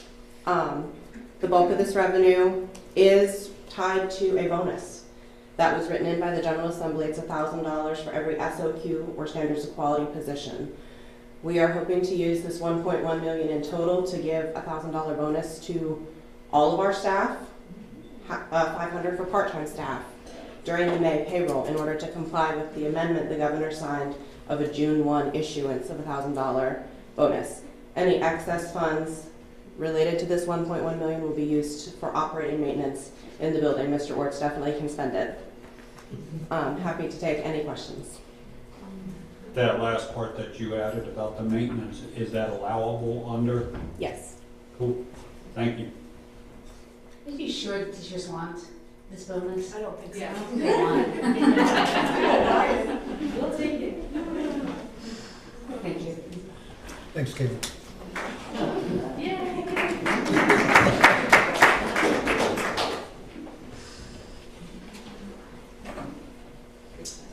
All right. We're going to move into our action items now. And first action item is to move on the approval of personnel lists as they have been presented to us early this evening. Move to approve the personnel list as presented. Thank you, Mr. Scutchall. Second. Second. Second, Mr. Street. All those in favor of approving the personnel list, please indicate by saying aye. Aye. Aye. Any opposed? None. And now, 5.2 is the request to reappropriate 2024 surplus for future construction projects.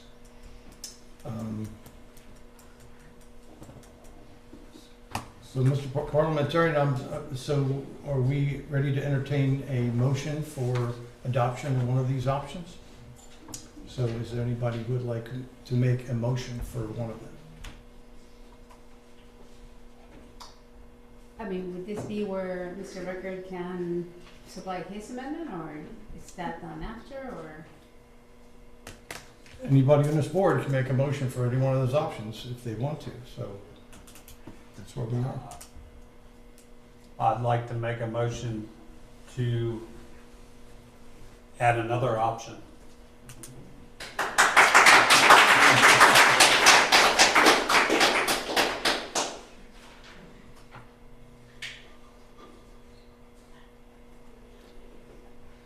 Okay, for, Wait a second. And Whoa, he has to say what it is, right? Yeah. Yeah. well, no, but I'm saying, are we able to take a presentation from the dais now? Correct? Okay. So if that's what you want to do, you want to make a motion for yet another one, then you can make that motion now. originally I emailed all the board members here, and I did receive feedback from a few of you all.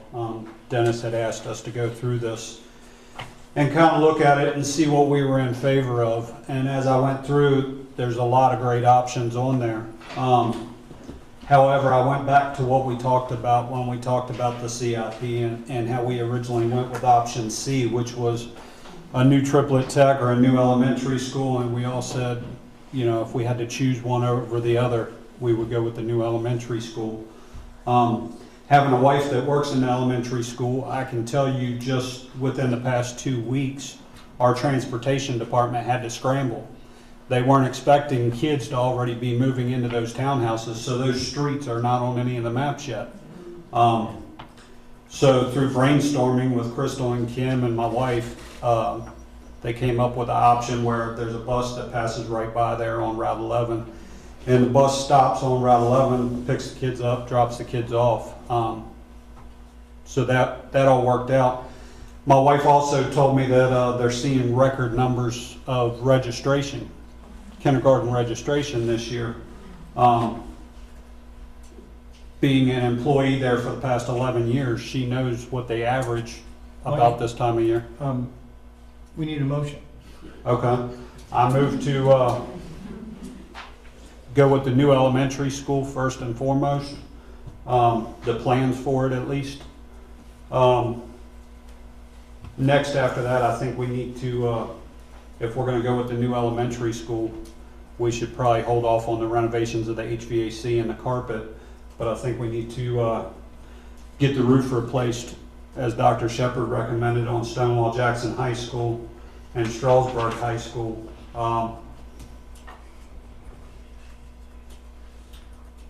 And then I believe the next ask is for the additional modular units, so we have some relief for this coming school year. Asking our students and our staff to have a school year like they had this year is unreasonable in my opinion. But temporary. Yes, we need to, as Dr. Shepard recommended, and I'm in complete agreement with, we go with a lease option. And then the next would be Tom's transportation department with whatever money's left over. That's my ask right now. All right, let's go back and figure out exactly what you want. 1 item, 2 item, 3 item. Number 1 item, the plans for the new elementary school. And how much? Oh, yeah, hold on. So, thank you, Mr. Bone. I appreciate that. And what I want to make sure we do is give our school board clerks time to capture those. And so let's go down, as you say, each one at a time. And The easiest way would be for him to take the paper and write the numbers and hand it to the clerk, decide what he wants. So that's going to be the easiest way for. But we all need to hear it though. And He changed it. so, Mr. Rickard, are you going to be able to put down figures next to each of those things? Dr. Shepard's already done that for us. Okay, so Mr. Gutschall's point is well taken, that if, rather than talking numbers back and forth, if you want to jot those down so that she can read them off, I can do that. one by one, and then we can cobble together this, your series of wants here. So while you're writing those down, my figure came up to 4,790,000. Is that right? I've got 4,775. Okay. That's based on the new elementary school plans, the modular classrooms and the rooftops? Yeah, I did modular classrooms at 400,000, so $100,000 a piece plus $100,000 for connectivity. So I have a new elementary school estimated architectural fees, $3.2 million. 2 high school roofs at $450,000 each. I did additional modular units at $375,000. You did 4? Yes, I did 4 just to allow for some flexibility. And a transportation expansion at $300,000. I did 290. That is 4.8.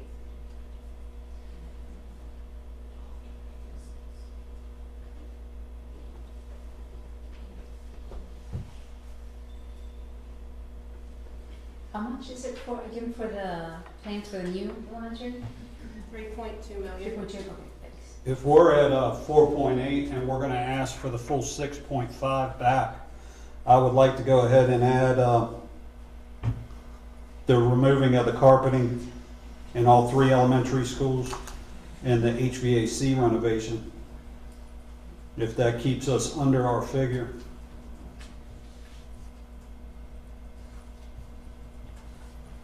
I have a question.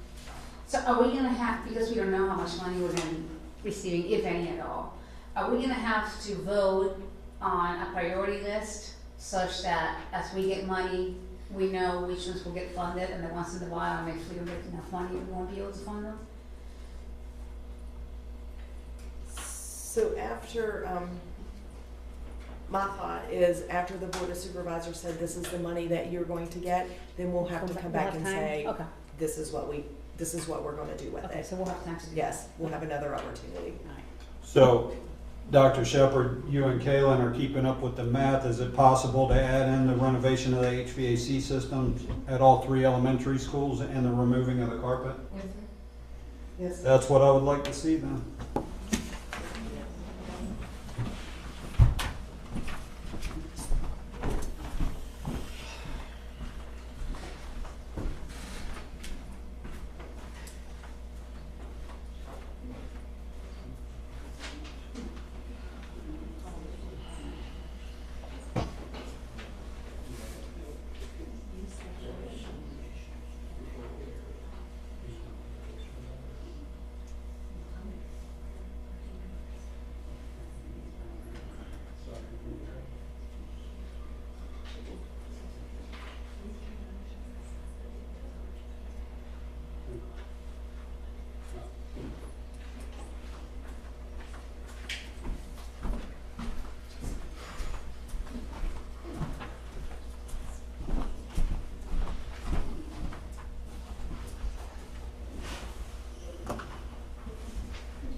Based on what I was just advised by our clerk, I should go ahead and make my motion exactly like I wrote it. So for 5th option, I would like to see us go with the new elementary school as number 1, the modular classrooms as number 2, the replacing of the roof at Stonewall Jackson High School, the replacing of the roof at Strasburg High School, that would be 3 and 4 respectively. Number 5, the transportation building. Number 6, the renovating of the HVAC system at all 3 elementary schools. And number 7, the replacement of all the carpeting at the 3 elementary schools.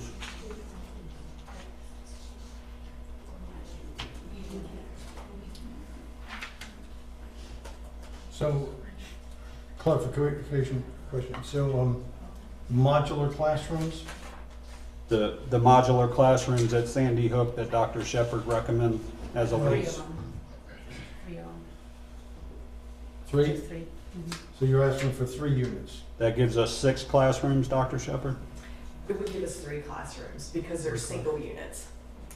They're single units. It's better than what we have now, so yes, 3 units.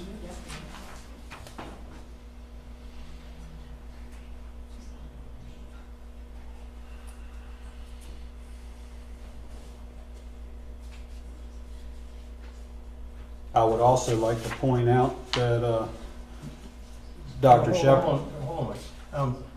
I just want to make sure, do we have a complete motion at this point?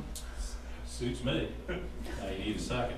Second. Oh, no, I just want to make sure we've got a motion on the floor first, so As long as everybody understands. right, where- that's the point, so.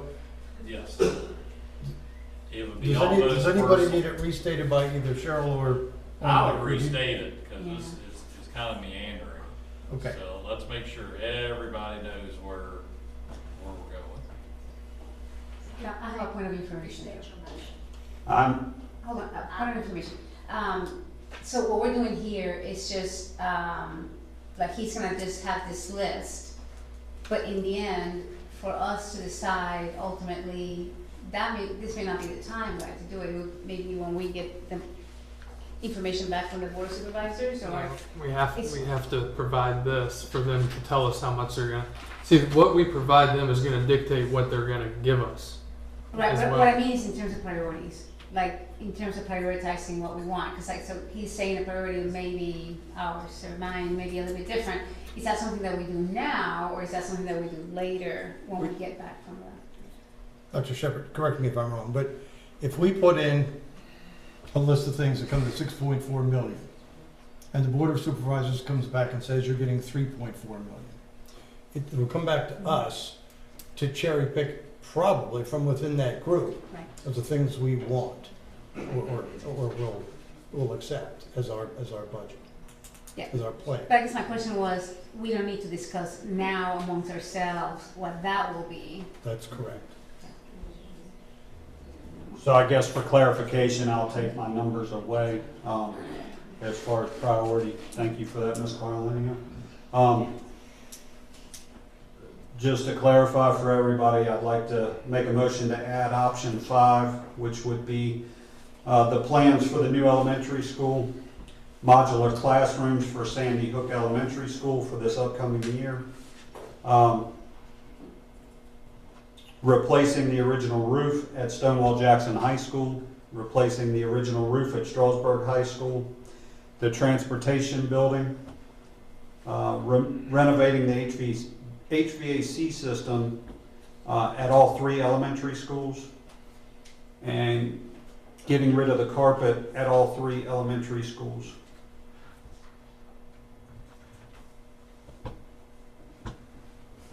And do we have a total for that? I do. It is $6,272,000. Looking at Kaylin to see if I'm close. I just put the rest of it at the carpet. Okay. That was what Mr. Gregory said. Okay. So that would be $6,472,000. $903. 400.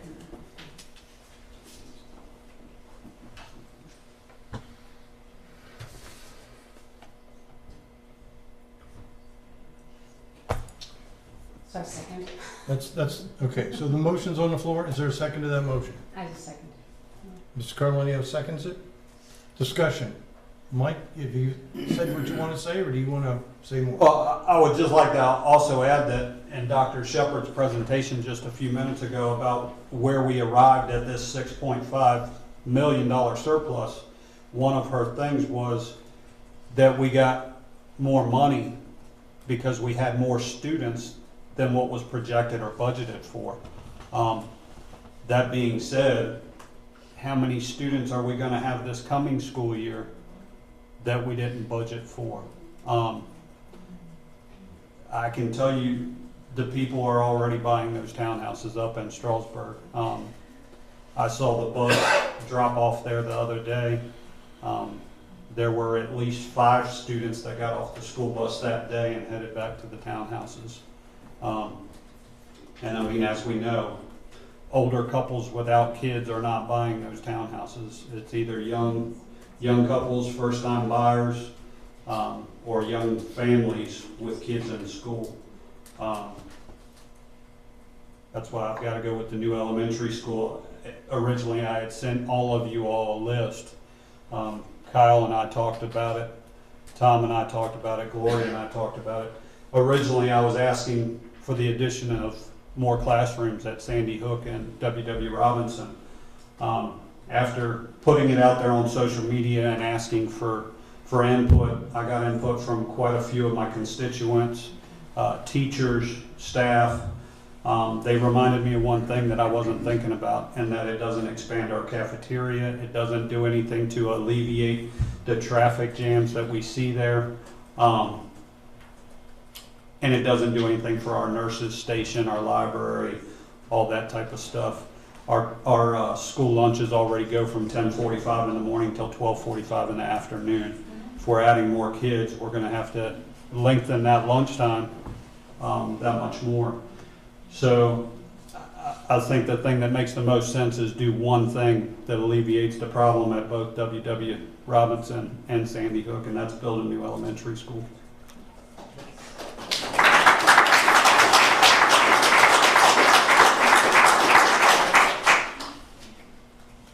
comments?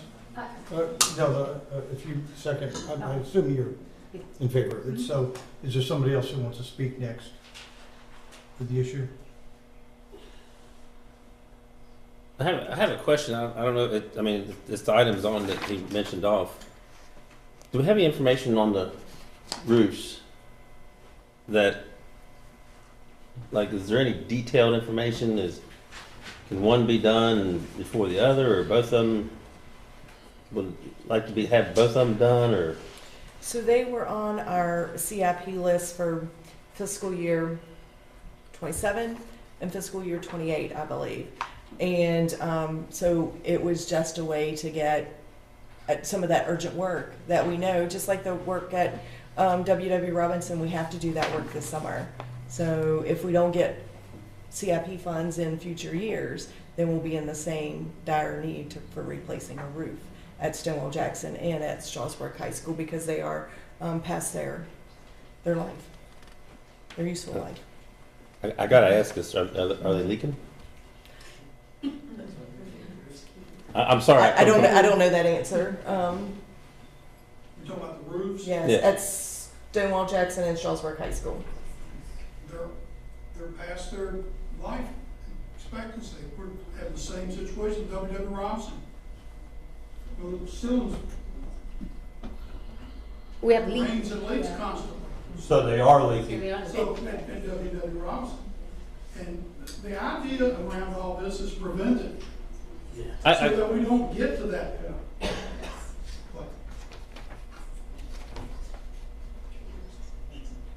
Okay. Nothing wrong with a person, if it's not, I get that, but I gotta be kind of, just a conservative view, that's all. Okay. Kyle? Yeah, some won't like it, but I'm going to be supporting option number 4. I believe strategically it's the best chance to get the maximum amount of money from the Board of Supervisors. If we diversify our ask, I believe that they would much rather give little bits for different projects versus putting it all into one pot. I could be completely wrong, just my opinion on it. I do appreciate the perspectives from everybody, and I'm not in the buildings, I don't see them. And Come visit our school. And yeah, so, and I don't believe throwing triplet to the curb completely. Number one, will go over well with the BOS, and number two is fair to them. So, I think the additional classrooms would be a good start, and getting it in the right direction. But again, it's a board decision, and ultimately we'll see how much money we get back. But I think we have a better chance overall of getting closer to 6.472 if we're diversifying our ask versus putting it all into one school, or mainly into one school. So just my opinion. Gloria? So, yes, this is a difficult decision, as you guys can tell, because we pretty much were doing all this with our hands tied. Somebody mentioned here before, we did an ask of the BOS, and we only got a fraction of it. And part of the problem the reason why we're in this situation is because this can has been kicked down the road for many times before we sat here. So, the easy thing would be to keep on kicking it down the road and hope that it really becomes a real problem when we're out of here. But that's not what we should be doing. And I think we've come to this point where we see a need at these schools, these two elementary schools. Right now we're talking mostly about Sandy Hook, but W.W. Robinson is right there. And the truth of the matter is, like we said, we've seen more development that is not even in that list that we just saw in here. And as I keep saying, as Mr. Rickert said, when we're talking about this townhomes, and you look at them, 3 stories high, 4 stories high, it's not all people who are moving in there. It's the people who are young, who are going to be having kids, or who already have young kids. So I really do think that the new elementary school is the right choice. I would love to see us be able to do more with it, maybe even have that auditorium that this county so desperately needs. unfortunately, we don't know if it's going to happen. I mean, the unfortunate situation is that we don't even know, as Kyle has said, and I've said, we don't even know if they're going to fund that. Which kind of brings me to the point that you guys need to go to that other meeting and let the Board of Supervisors know what you're telling us, because you got us. We understand this and we understand the need. I'm not sure how much they understand and how pressing this is. Now, the only thing, and again, I kept going back and forth with the temporary trailers. I do think we need at least some, just because there is that need right now. So I'm fine. I think the 3 should work. The only thing that I kind of differ with Mr. Rickard is I would put the HVAC and the carpet replacement higher up on this list, because we have heard from a lot of teachers saying, you know, the differences in the temperature and the hot and the cold. And we did hear from Danny at the one meeting that this is what's contributing to a lot of the problems, also with the mold and respiratory issues. And I have heard from several parents. In fact, I have a friend who actually pulled her kids from school at W.W. Robinson because her kid was having problems with the breathing and allergies and all that. And I think a lot of that would get resolved by addressing the HVAC and the carpet replacement. So I personally would put those higher up. I think those are a big need. So I would put those 3 and 4, but that's just my opinion.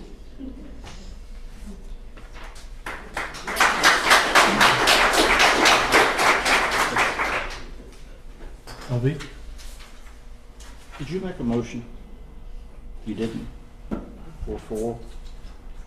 You just discussed it. Well, I agree with Ms. Carlinio. You folks back there need to put the pressure where the pressure belongs and apply the leverage to the Board of Supervisors. Half of them are up for election. They'll listen to you. Ms. Wine King will tell you that one of the rules of politics is to, and this is politics, you know, it's about who gets what, where, when, how much, and how it's delivered. And Ms. Wine King and others will tell you that one of the rules of politics is to go early and go big. So here we go. We go big.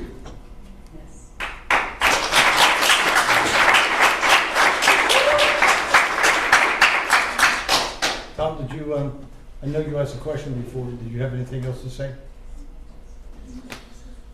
Well, I mean, is this the point where we're supposed to say which one we? Well, no, whether you want, right now the motion is to accept Mr. Rickard's option 5. Either accept it or reject it.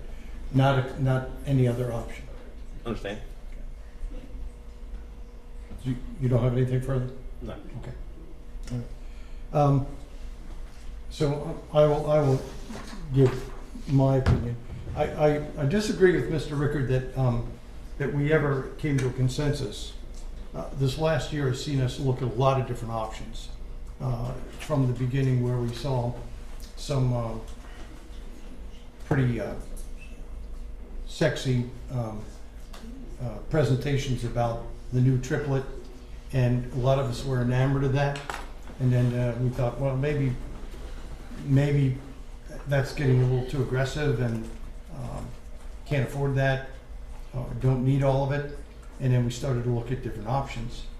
And so we've come, it's been quite an odyssey for this board. We visited technical schools. We've talked about plans for the elementary schools that were made years ago so that they would be able to have additions on them.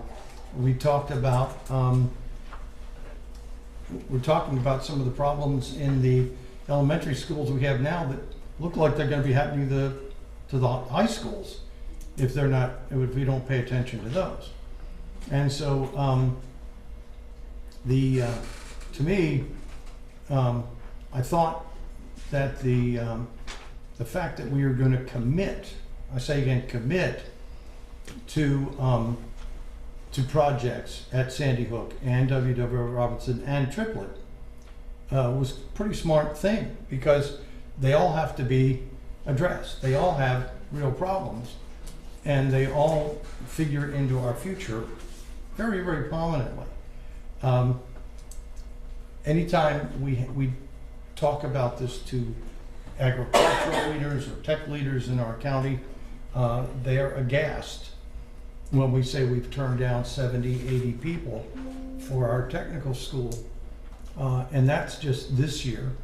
And who knows what's going to happen next year. And we look around at some of our county partners, and they have some more modern, impressive, innovative plans for new programs than we do.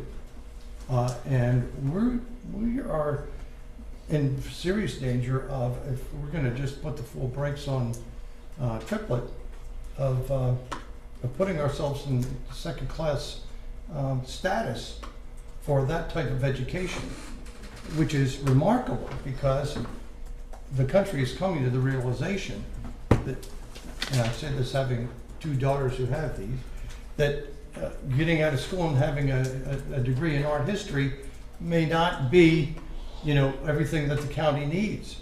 And so we need to pay attention to technical education and give it its due consideration.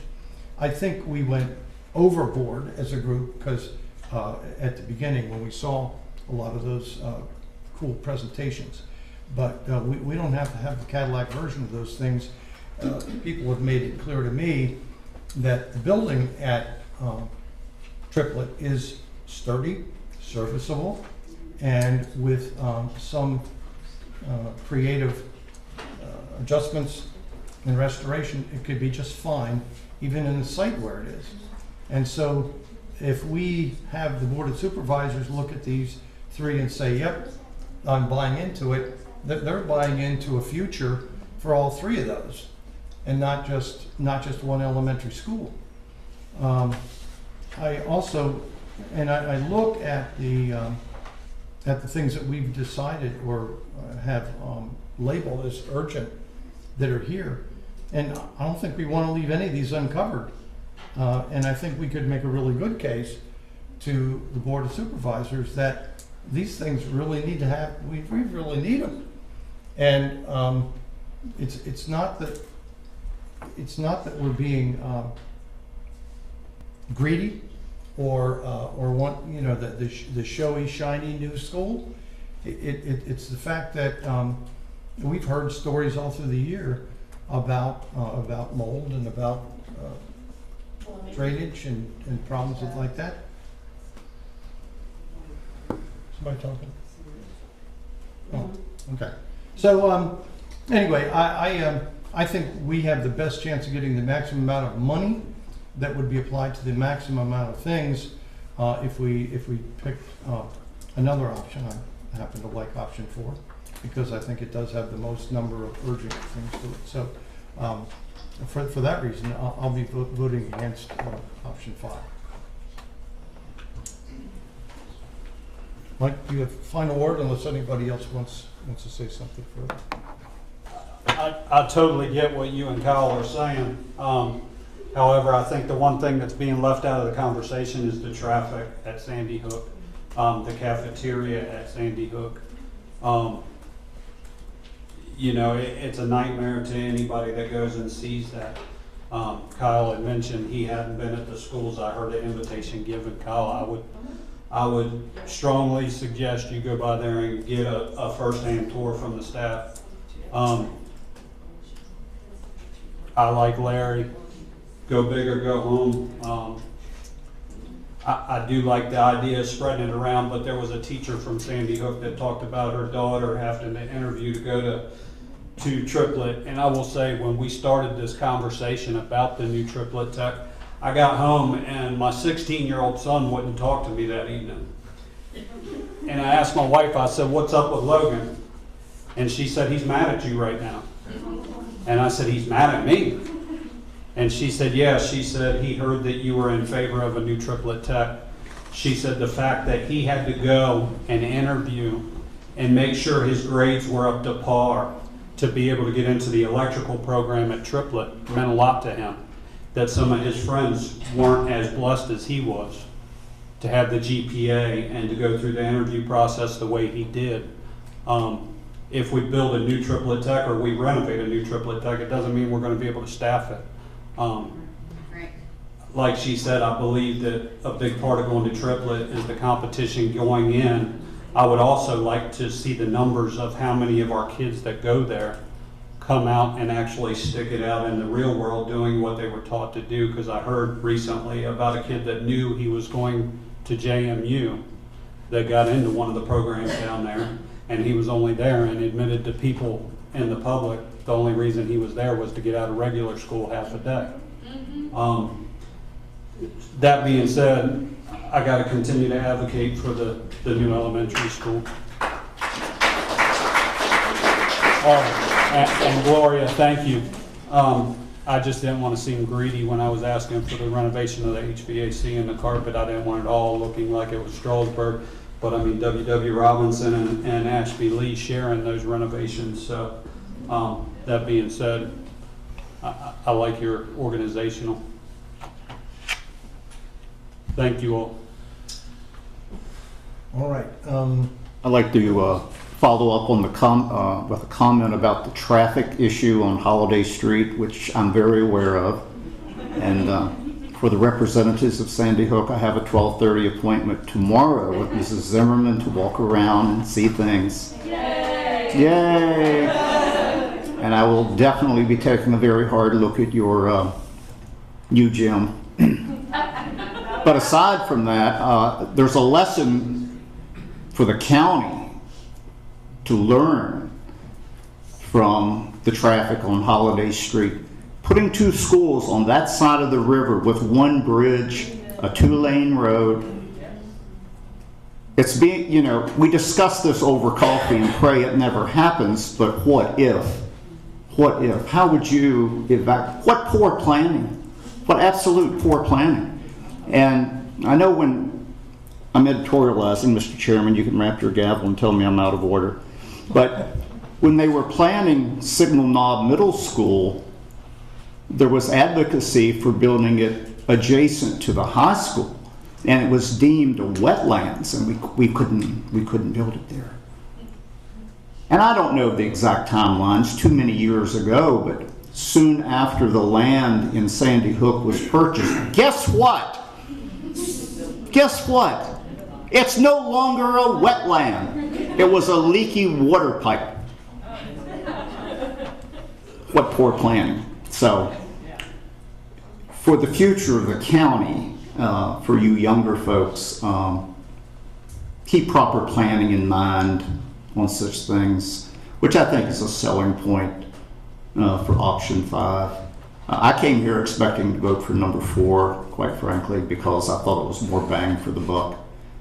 But the transportation issue is a selling point. I think the cafeteria maybe at Sandy Hook could be part of the renovation, but that doesn't solve everything. So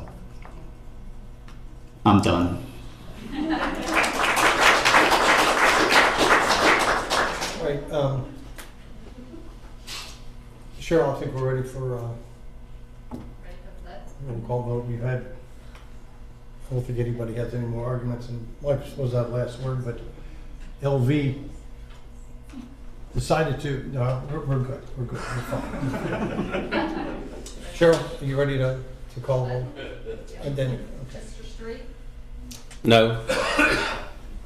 Ms. Carlenio? Yes. Mr. Gutshaw? No. Mr. Vance? Yes. Mr. Ricker? Yes.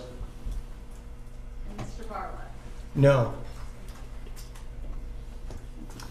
The motion fails on a 3-3 tie. Do I hear another motion? I move to request the fiscal year 24 surplus to the Board of Supervisors for option number 4. Second? I got a question. Go ahead. What about if you support option 4, but you would like to make a change? You gotta get a motion. You would second it. And then You need a second, then you can amend it. Once it's seconded, it can be amended. Second. All right. So now we have a motion and a second. Any discussion? Tom, if you want to make an amendment, now's the time to do it. All right. Yeah, bottom line is, I guess I'll be as quick as I can. It's a lot of options here and they're all needed. So that's, it's not a matter of any of that. They're all needs. And it's hard to, sit here and try to figure out what to do with this. Anyway, my amendment is I support option 4, but what I would like to amend is I would like to withdraw one of the high school roofs, whichever one is not as bad, keep the one that is worst, since it is in the books as you said 27 or 28 or something. Mm-hmm. And probably also withdraw the carpet, even though I visited. Is it needed? Yes, but everything on this paper is needed. And probably withdraw the flashing lights. But I'd like to add the transportation upgrades, which nothing has been done to that facility since it was built in approximately 1968. And the temporary classrooms to try to ease that pain, if we can. Do those numbers work? The transportation upgrades are only $290,000. You removed $450,000 in a roof, and the short answer is yes. You removed more than the transportation upgrades. And in the classroom, the temporary classrooms you got in there? I did not add that. I will add it right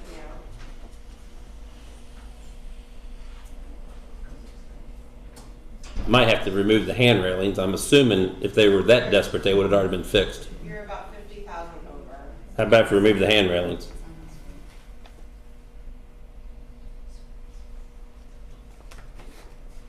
We can balance that.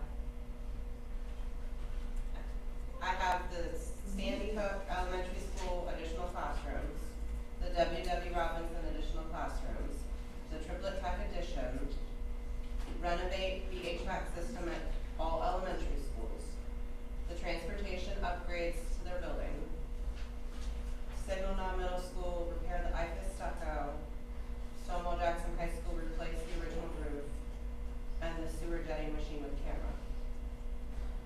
Was that your intent? Yes, but whatever roof is in. And the 3 modular classrooms. Yes, yeah. So basically, I'm removing the carpet, one of the roofs, whichever one is in better shape, of the high schools, removing the hand railing, the flashing lights, but adding transportation upgrades and temporary classrooms. Is that what you got? But, my reasoning is, I'm that definitely, I don't believe in putting all my eggs in one basket, but we're trying to take care, I think, trying to take care of, it was used earlier, bang for the buck, but trying to address issues across the board instead of just focusing on certain points. All these things are a need. I'll be real clear about that. They're all a need, but we got to and I think the Board of Supervisors is going to be more open to trying to address more as much issues as we can, trying to give attention as much as we can across the board instead of focusing and narrowing down a little bit. But anyway, that's mine. So I have a clarifying question for you. What modular buildings are you recommending? The one that was in Mike's. Okay, so would that be Whatever. 3? Is that stick with the number 3? Mm-hmm. Okay, so that includes the 3 modular buildings or not classrooms, I'll just call them buildings. To try to ease that pain, but I agree. I have to support keeping triplet tech on the sheet. Cheryl, what do you think? Do you have a grasp on this? So you're amending the motion and you want to withdraw one high school roof, withdraw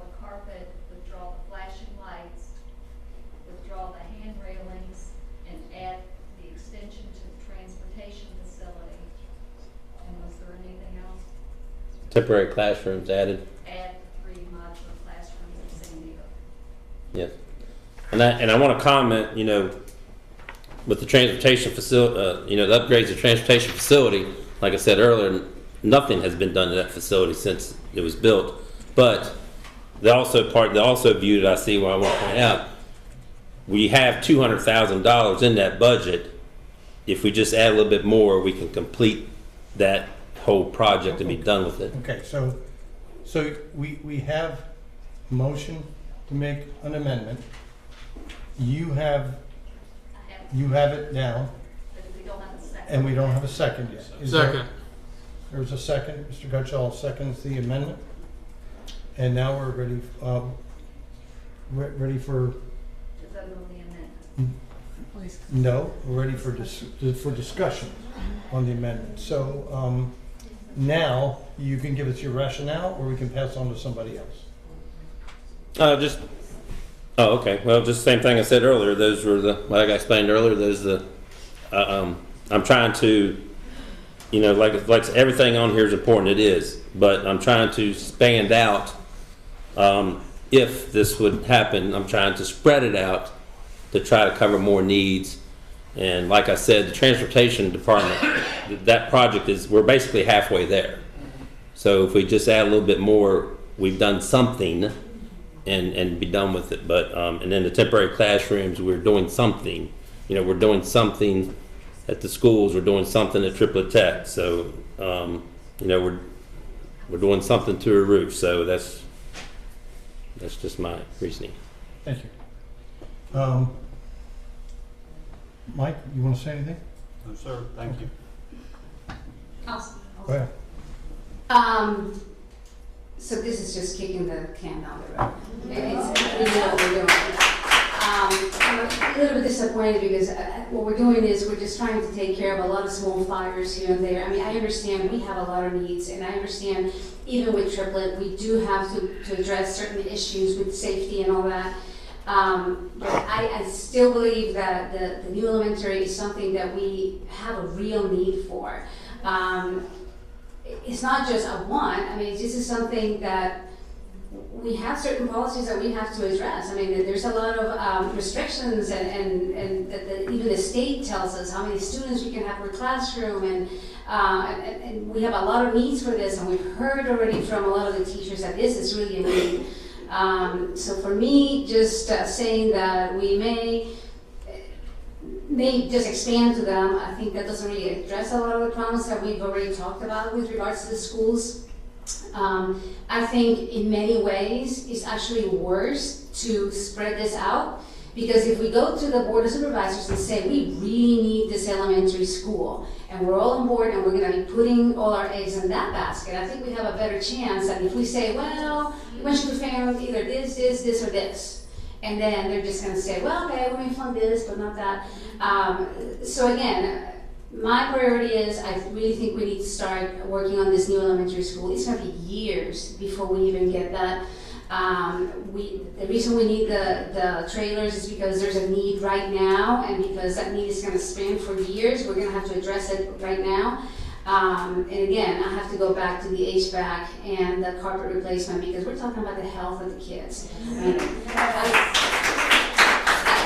I had a daughter who, you know, when we were in Pennsylvania in kindergarten, it was a school that was very old, it was over 100 years old, and for kindergarten, there was mold in the room, and it was a problem. We ended up having to take her off the classroom because she was coming home, you know, all the time, and swollen and all that kind of stuff. So I understand that that's a real issue, especially now that we have so many kids who have asthma and allergies and all this other stuff. So I have to keep insisting that we need to address that first. I understand that there's a need with the transportation building. I understand that there's a need with Triplet. I understand there's a lot of needs that we have in this county. I think with the money that we already have for transportation, we're already addressing some of those issues. We're not going to be addressing all of them, but then again, we're not addressing all of them in any of the other issues that we have. So, you know, I'm going to vote no on this one. If we said no to Mr. Rickard, I think at this point I would support option 2, maybe, because at least it's addressing those issues, and it except that I would like change in service but we need to put the additional classrooms. But again, we're doing what all these boards have done years and years before we did, which is just kicking it down the road and hoping that somebody else will take care of it. Okay, once again, we're discussing the amendment to the motion. Dr. Shepard, who on your staff could address, who's here this evening, could address and I'll have two of these, could address the importance of the stair hand railing in all the schools, which really is a safety issue? Who could address that? So I think Dr. Heinhardt can address it. He actually was part of the walkthroughs of all the schools. Is that right? Right. Mm-hmm. Yeah, it's just various places that the exterior hand railing, the one that comes to my mind is the stair railing going down the hill at Central High School was broken loose on a concrete foundation that goes in, so it's definitely a hazard. That's an example, and it's at various places, and all schools have similar situations like that. So in a civil case where there was an injury, it would be an element of foreseeability because we acknowledge that the handrails are broken? You know, we can say that about a lot of stuff on here. Mold, did I hear mold? And then secondly, Dr. Shepard, who would like to address the flashing safety lights that the amendment is calling for to be removed? So the flashing safety lights haven't been replaced for 60 years, and I received information recently that even the speed limit on those flashing safety lights may not be appropriate. It probably should be 25 miles per hour instead of 35 miles per hour. So those safety lights probably don't even meet code at this point. I have a question on that. Shouldn't VDOT be taking care of that? That's what we were thinking.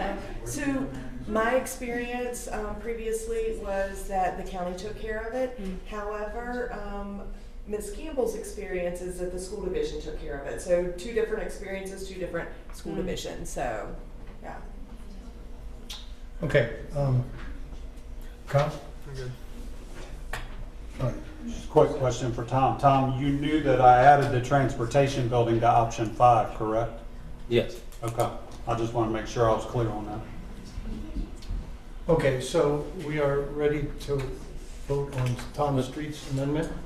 Can I say one thing? Yeah, go for it. I just want to make it clear. To me, the safety lights and hand railings, that is I do support those safety things. So I don't want anybody to take it wrong that I'm not supporting it. But if it's that urgent, why would it be on a list of something we would like to do? To me, if something is that unsafe, in my world, it gets fixed right now. So that's why I'm a little unclear with the safety lights and the hand railing, because it wouldn't be on a list of, yeah, this is what we'd like to do. If it's that critical, it would be done now. I just want to make that clear.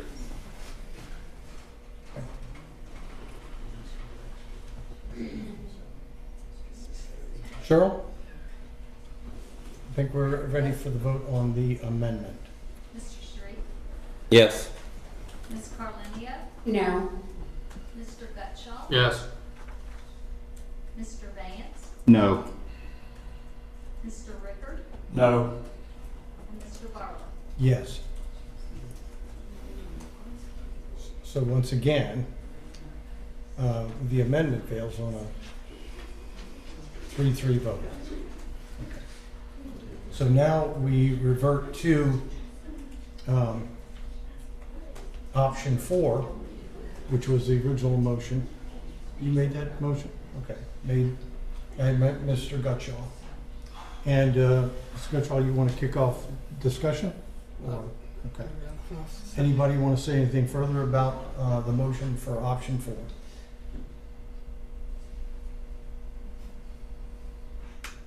Okay, Cheryl, I think we're ready for a roll call vote. Mr. Street? Yes. Ms. No. Mr. Gutschall? Yes.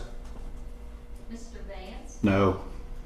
Mr. Rickard? No. Mr. Barlow? Yes. So, option 4 fails on a 3-3 vote.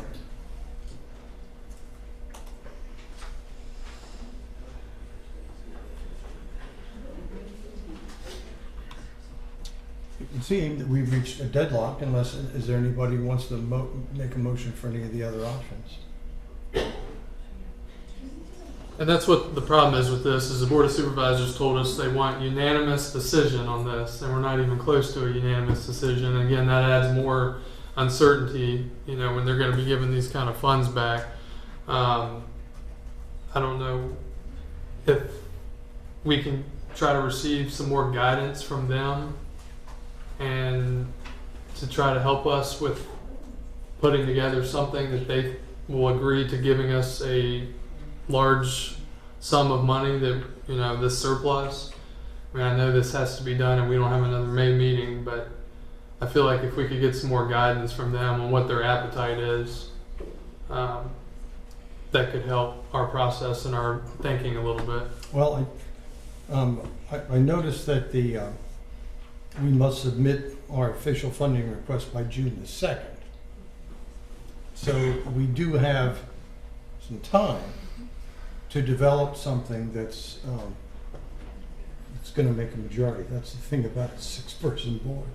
So, and so Ms. Cutchall suggests that in the interim, that there be, are you suggesting that perhaps we have a meeting or anything with the Board of Supervisors, or how are you suggesting that we develop that, or that we indeed have a special meeting of our own board to discuss options and come up with a? I think if Dr. Shepard to go to Mr. Bass with the Board of Supervisors and indicate that we're stuck in the middle here, and to see what the Board of Supervisors might be thinking or leaning. That way we can have some guidance and we can come back here for a special meeting for 30 minutes and knock the rest of this out and be done with it. And you all can set another meeting date tonight. Sorry? You all can set another meeting date tonight. Okay. So now whether that violates protocol, I don't know, but you all have certainly the right to fix time to adjourn it. When you adjourn, you re-adjourn at such and such date. So you can set another meeting. Yeah, okay. Thank you, Mr. Bowman. I'll get to you in just a second, Michael. So let me make sure. So what Kyle is suggesting is Superintendent to Evan Bass to get kind of a feel for the board, the supervisors. We don't know how much guidance we're going to get, or even what that's going to mean to us, frankly. But that will at least give us some background for when we meet, because the decision is still ours to submit this. And it could be that if we did have a special called meeting for this purpose, that we could set it now and take that input and any new ideas that we have as we collaborate with one another and do that. Mike, you wanted to say something. In the interest of transparency, rather than having the superintendent talk to Mr. Vass, I'd like to propose that we ask for a meeting with our board and the Board of Supervisors and have an open discussion on this. That way everybody's on the record as far as what they agree with or where they want the money spent. I think the constituents of Shenandoah County deserve that, as well as our staff and the kids that are in our schools.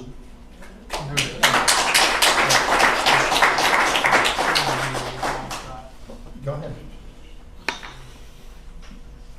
I can see the logic of that.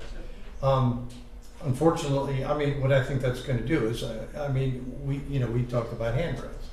So if we have 12 of us, talking about each of these things, I don't I really don't see a solution coming out of that group, and maybe more consternation coming from the Board of Supervisors. That's just my gut reaction.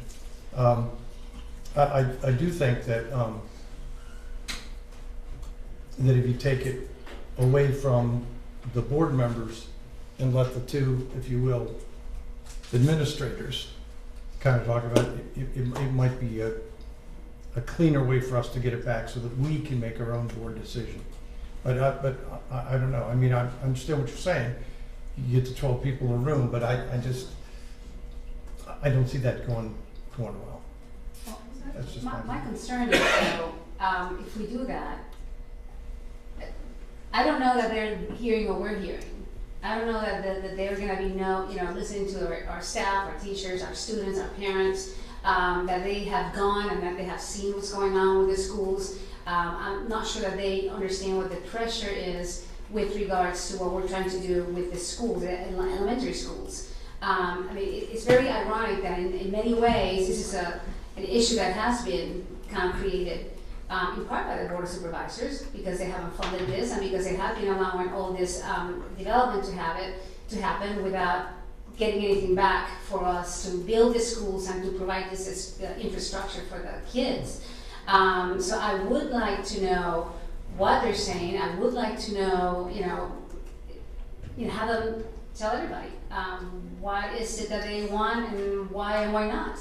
I mean, I think there needs to be more transparency and accountability here. So I'm all for having that kind of a meeting where we at least get to hear from them exactly why they don't want to fund this new school, or why they don't want to fund these projects that we have been talking about, that we have said are projects that we need to address. I think, right now we're before the people and we're talking about this, but we're not hearing from them. So we don't know, what are they saying? What's the accountability there? Why aren't any of them here listening? Right, that's what I'm saying. I mean, so we're getting all this, and I understand all the frustration, and we agree with it, but then it's kind of like a wall. It's stuck in right here. But it's going,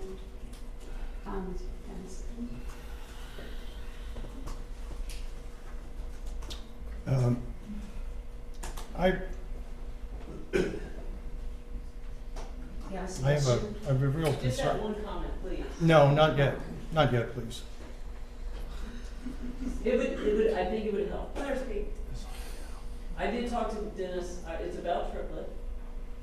He actually spoke to us, me and Ms. Hoyt, and said that as far as getting some funding for triplet, to look at businesses like Holtzman and things like that, Yeah. they would want to probably fund some of those things. We have been engaged in those discussions throughout. Yeah, so it's a good idea. It's being followed up on. There are a lot of. I just didn't hear it tonight, that's why I wanted to say something. It's okay. We can't put it in a budget, but it's something that we follow up on. But it's also something that that those innovators and those businesses, they like to reinforce success, and that's the maxim that they want to follow and see that what we're doing, that they can reinforce. So anyway, one thing. So I'm just asking if you, I'm not talking to the superintendent, would talk to Evan and see if he feels that it's feasible for the two boards to meet before June 2nd and to discuss some of these things.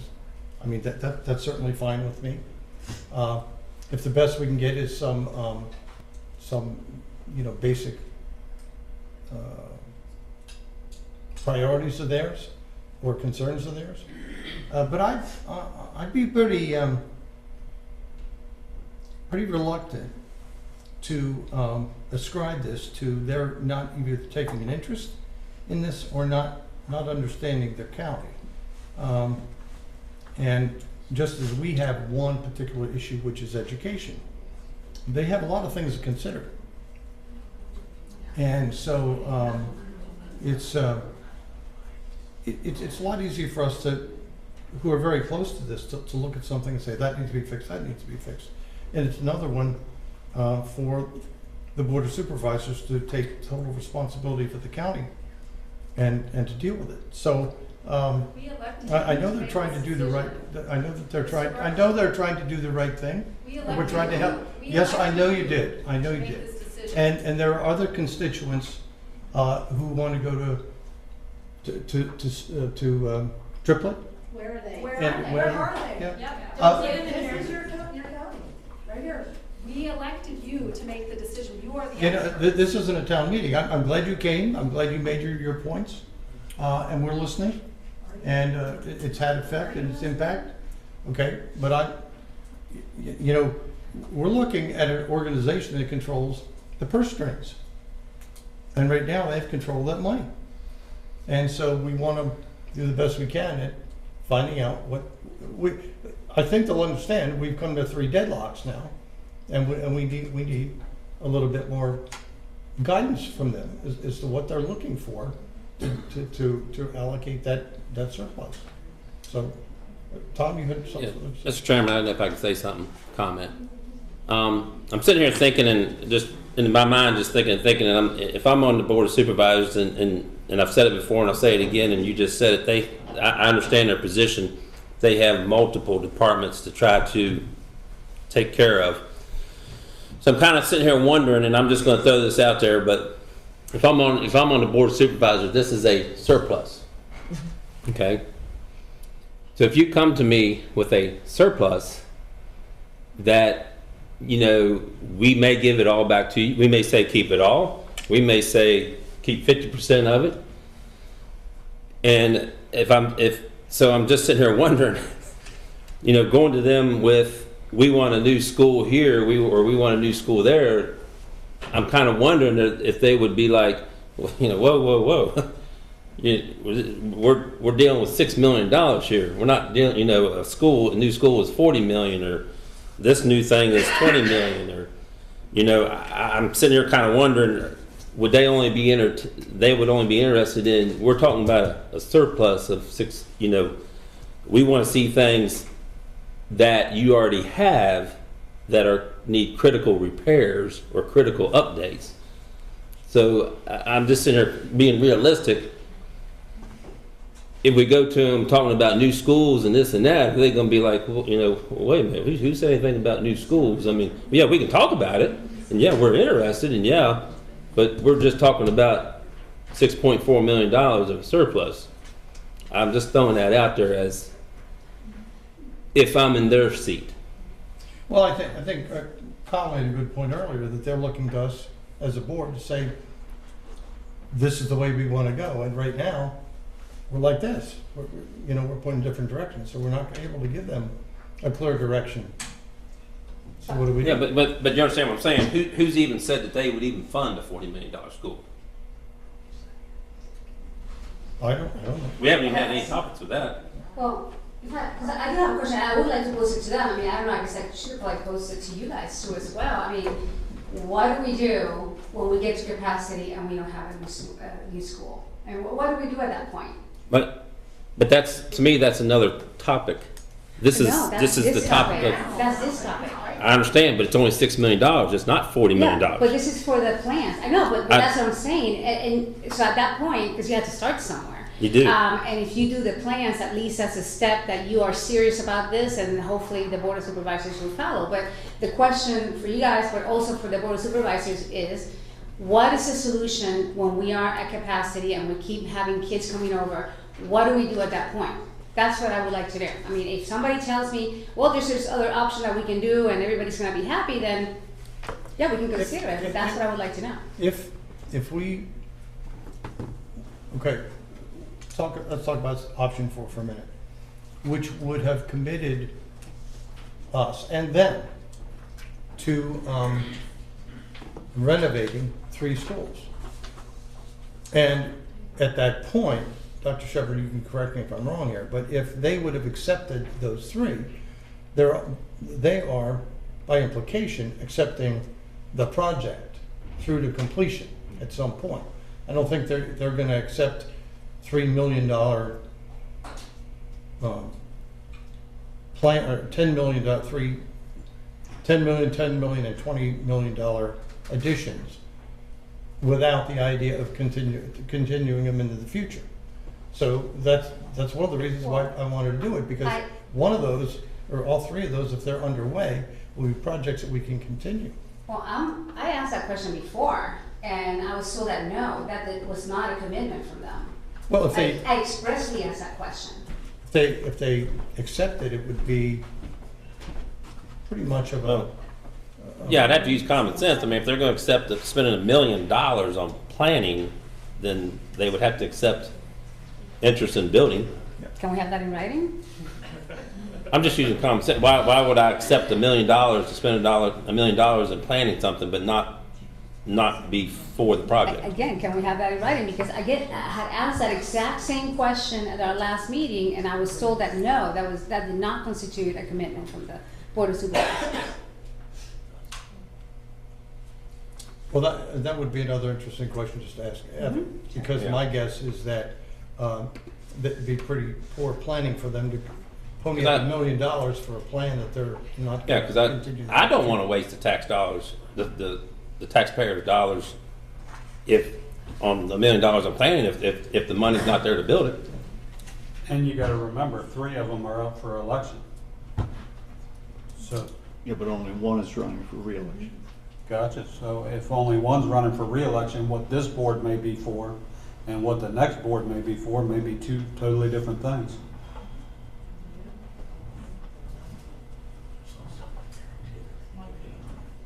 Which is, again, why I said I thought it would be better for us to focus on one project at a time, that if we show commitment towards doing this one project, there would be a better chance of them saying, okay, we're taking it seriously, we need to address it, let's go ahead and do that.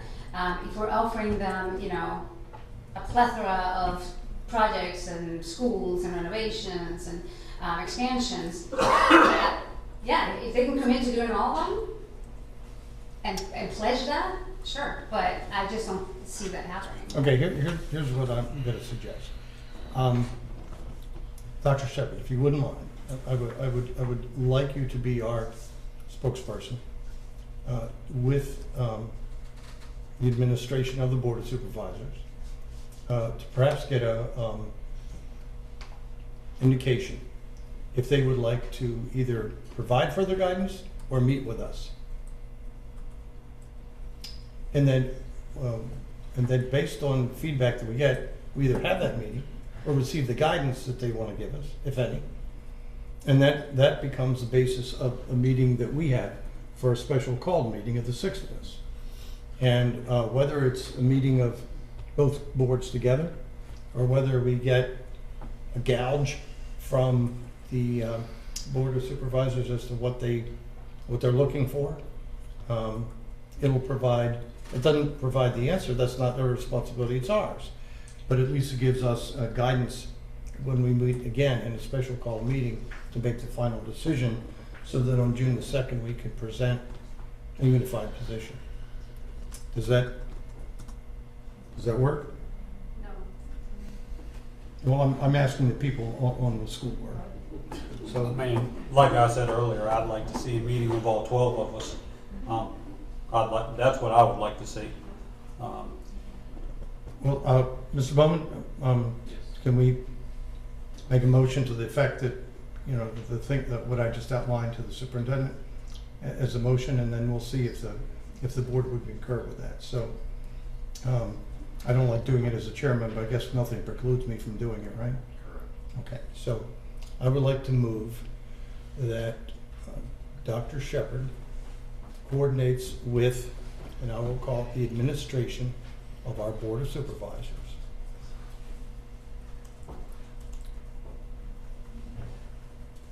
to determine whether a joint meeting of both boards or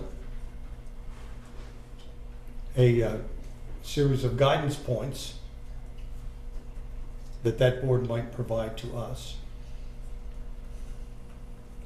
could occur, and based on the input from that response, the school board meets in a special called meeting to determine our ask for the $6.4 million surplus.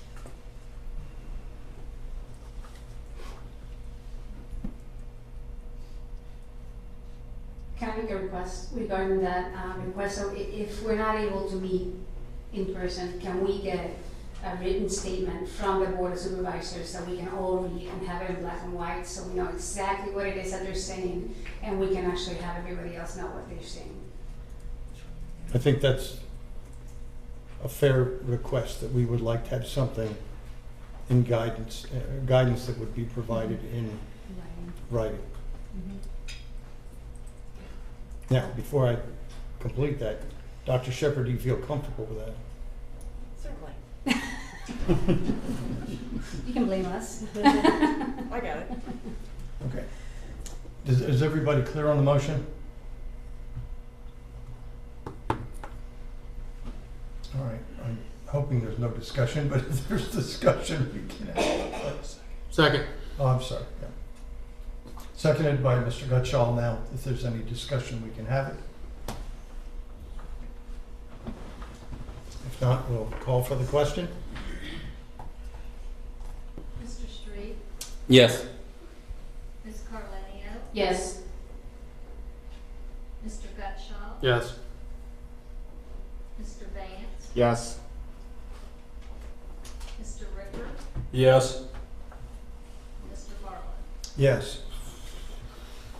So, all 6 members voted unanimously. Okay, you're unanimous there.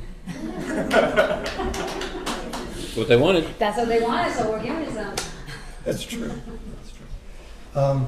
Before we leave the topic, I'm wondering if by consensus we can pick a time for that meeting, special called meeting, so we don't have to. We're gonna have to coordinate with them, so we can't pick something then.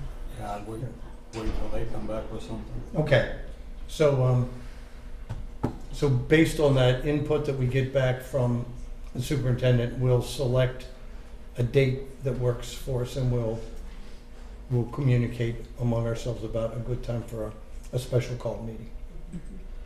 So they have a meeting on May 13th and another one on May 27th, but I don't know if they would be interested in a joint meeting on either one of those 2 dates. Yeah. Okay. If we could do the May 13th before their meeting, that would be great. I mean, While we're still on that topic, Chairman, if I may. Sure. Ms. Carlenio stated it earlier. It's on the record now. They have a meeting on May 13th, May 27th. You all need to show up. Your voices need to be heard. Send emails. Show up there. You got to stress to them what we need. Have them come out and visit. Where is it gonna be? They have a meeting here, May 13th and May 27th. Yeah, and make sure they show up about, quarter to 8?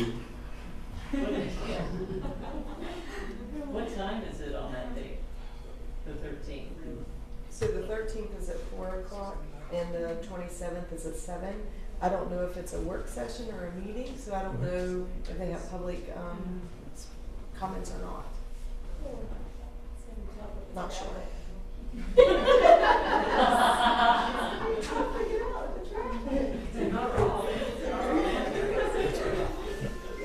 All right, we're moving on to action item 6.3, which is a request to increase the fiscal year 2025 operating budget.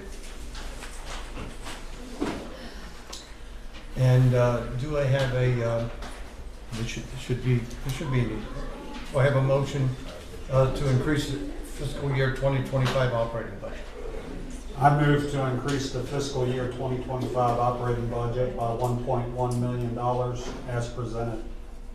Thank you, Mr. Rickard. Is there a second? second. Second by Mrs. Carlinio. All those, well, is there any discussion? Do you need a roll call vote on this? Mr. Street? Yes.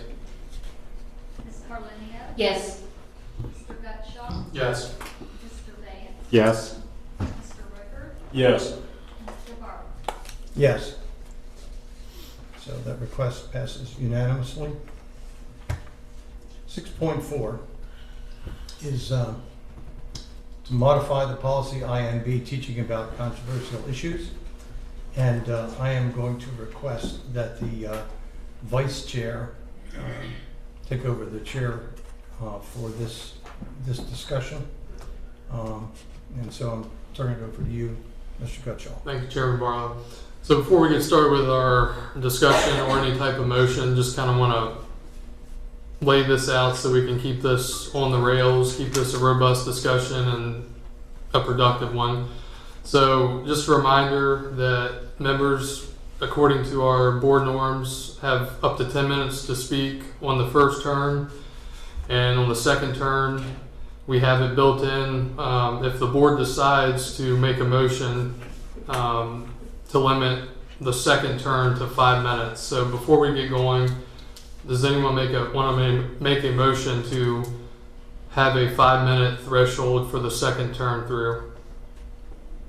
Mr. Gutschall, I move that the board norm of a limit of 5 minutes per member during the second and other subsequent rounds of discussion be limited to 5 minutes and adhere to. Motion on the floor by Mr. Vance to enact our provision there to limit second turn on to 5 minutes. Is there a second? Second. Second by Mr. Street. Any discussion? Roll call vote, please, Ms. Jack. Mr. Street, Yes. Ms. Carlenio, Yes. Mr. Gutschall, Yes. Mr. Vance, Yes. Mr. Rickard, Yes. Mr. Barlow. Yes. So the motion passes by a 6-0 vote. And now we will head into the action item. So we have 2 options to choose from. We have draft 2 for policy INB, and we have draft 3 policy INB. So do I hear a motion?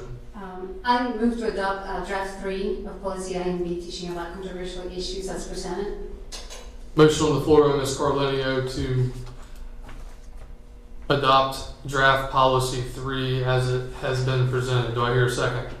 Second. Second by Mr. Rickard. Is there any discussion? This is discussion to, now we go into it now? So Ms. Carlenio, you have your first. Let me, before the time starts, let me just go ahead and pass this on to you guys. Because I do have a presentation that I wanted to give. So I don't know. Does everybody have one? Thank you. Thank you.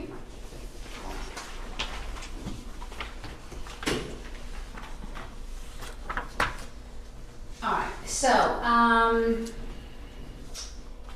here we are again.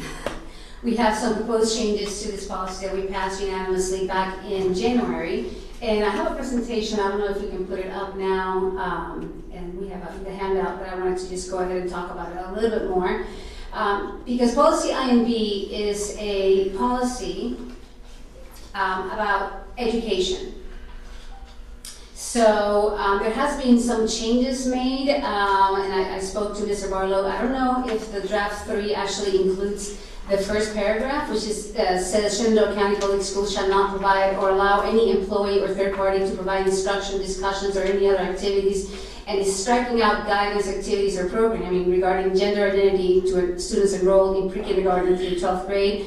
I'm fine with that new language, so if you want to adopt that, I have no problem with that. What I have a problem with, and I've talked to several members regarding this, is that last paragraph that we have added to, which says that school administrators, counselors, student support specialists, social workers, and psychologists may respond to individual student inquiries about gender and gender identity without promoting personal beliefs or advocating for any viewpoint. Discussions should remain within the scope of professional responsibility, subject to the parental notification requirements in policy GBAB, JFHAB. And the reason I talked to several people and I don't understand, there's a lot of good intentions, but I don't think that that all the members fully realize the bad policy and the bad precedent that this would set. So I wanted to discuss that. And the first one is that this new paragraph is not about instruction, and it belongs in the policy that it already is, which is the model Youngkin, the Youngkin model policies that we passed last year. So what we're doing here is we have a policy about instruction, and we're adding a paragraph that talks about school counselors and student support specialists and other that do not have to do with instruction. So that's number one. Number two is that it allows discussions within the scope of professional responsibilities, which would allow any woke staff to promote transgenderism, and I'm going to explain why.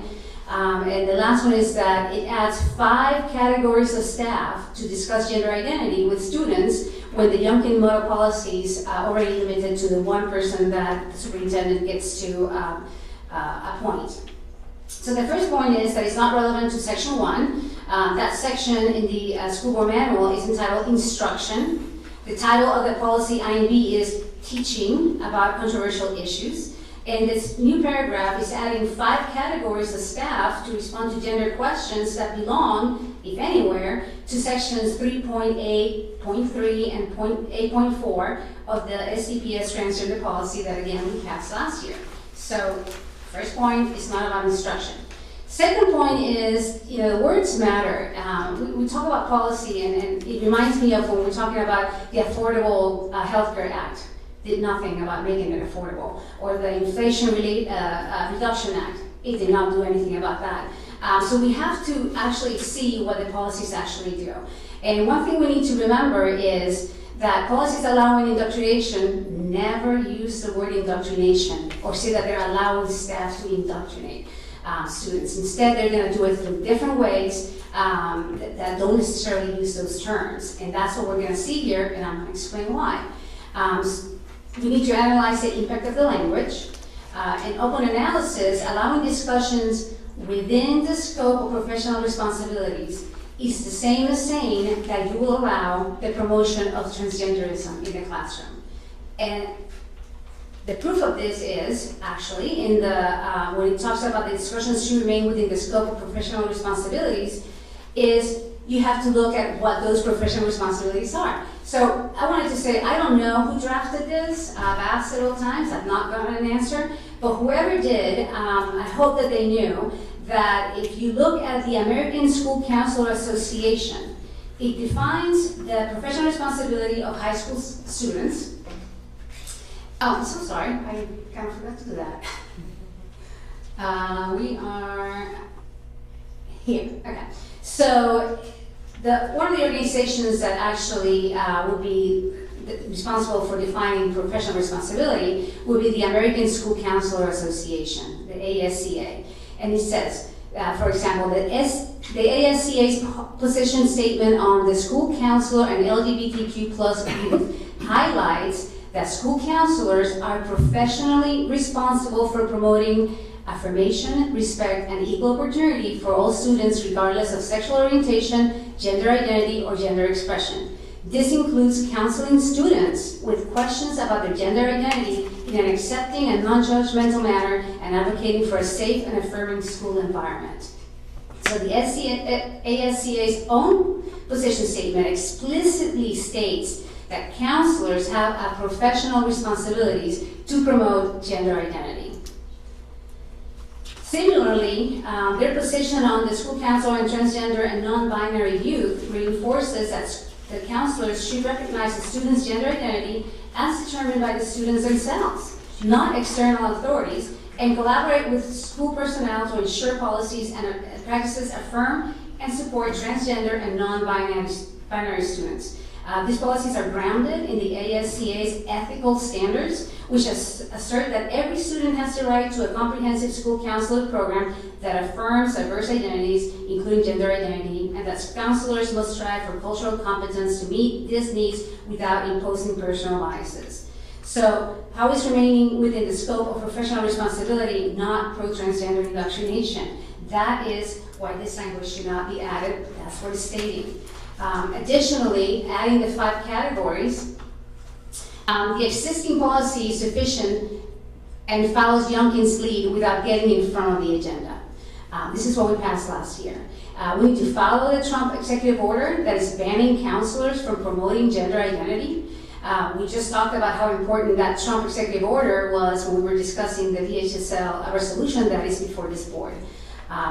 Most, if not all, staff are not trained for this. When we're talking about that category of 5 different people that will be allowed to be discussing this with the students.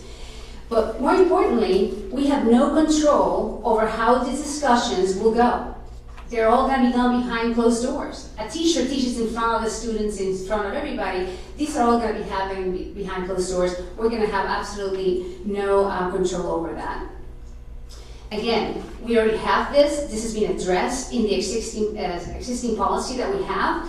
I refer you again to sections 3.8.3 and 8.4, which says that parents must be informed and given an opportunity to object before counseling services pertaining to gender are given. And then it says, at the request of parents, Shenandoah County Schools should designate an administrator or counselor to speak together with the student's parents with any student regarding questions pertaining to gender.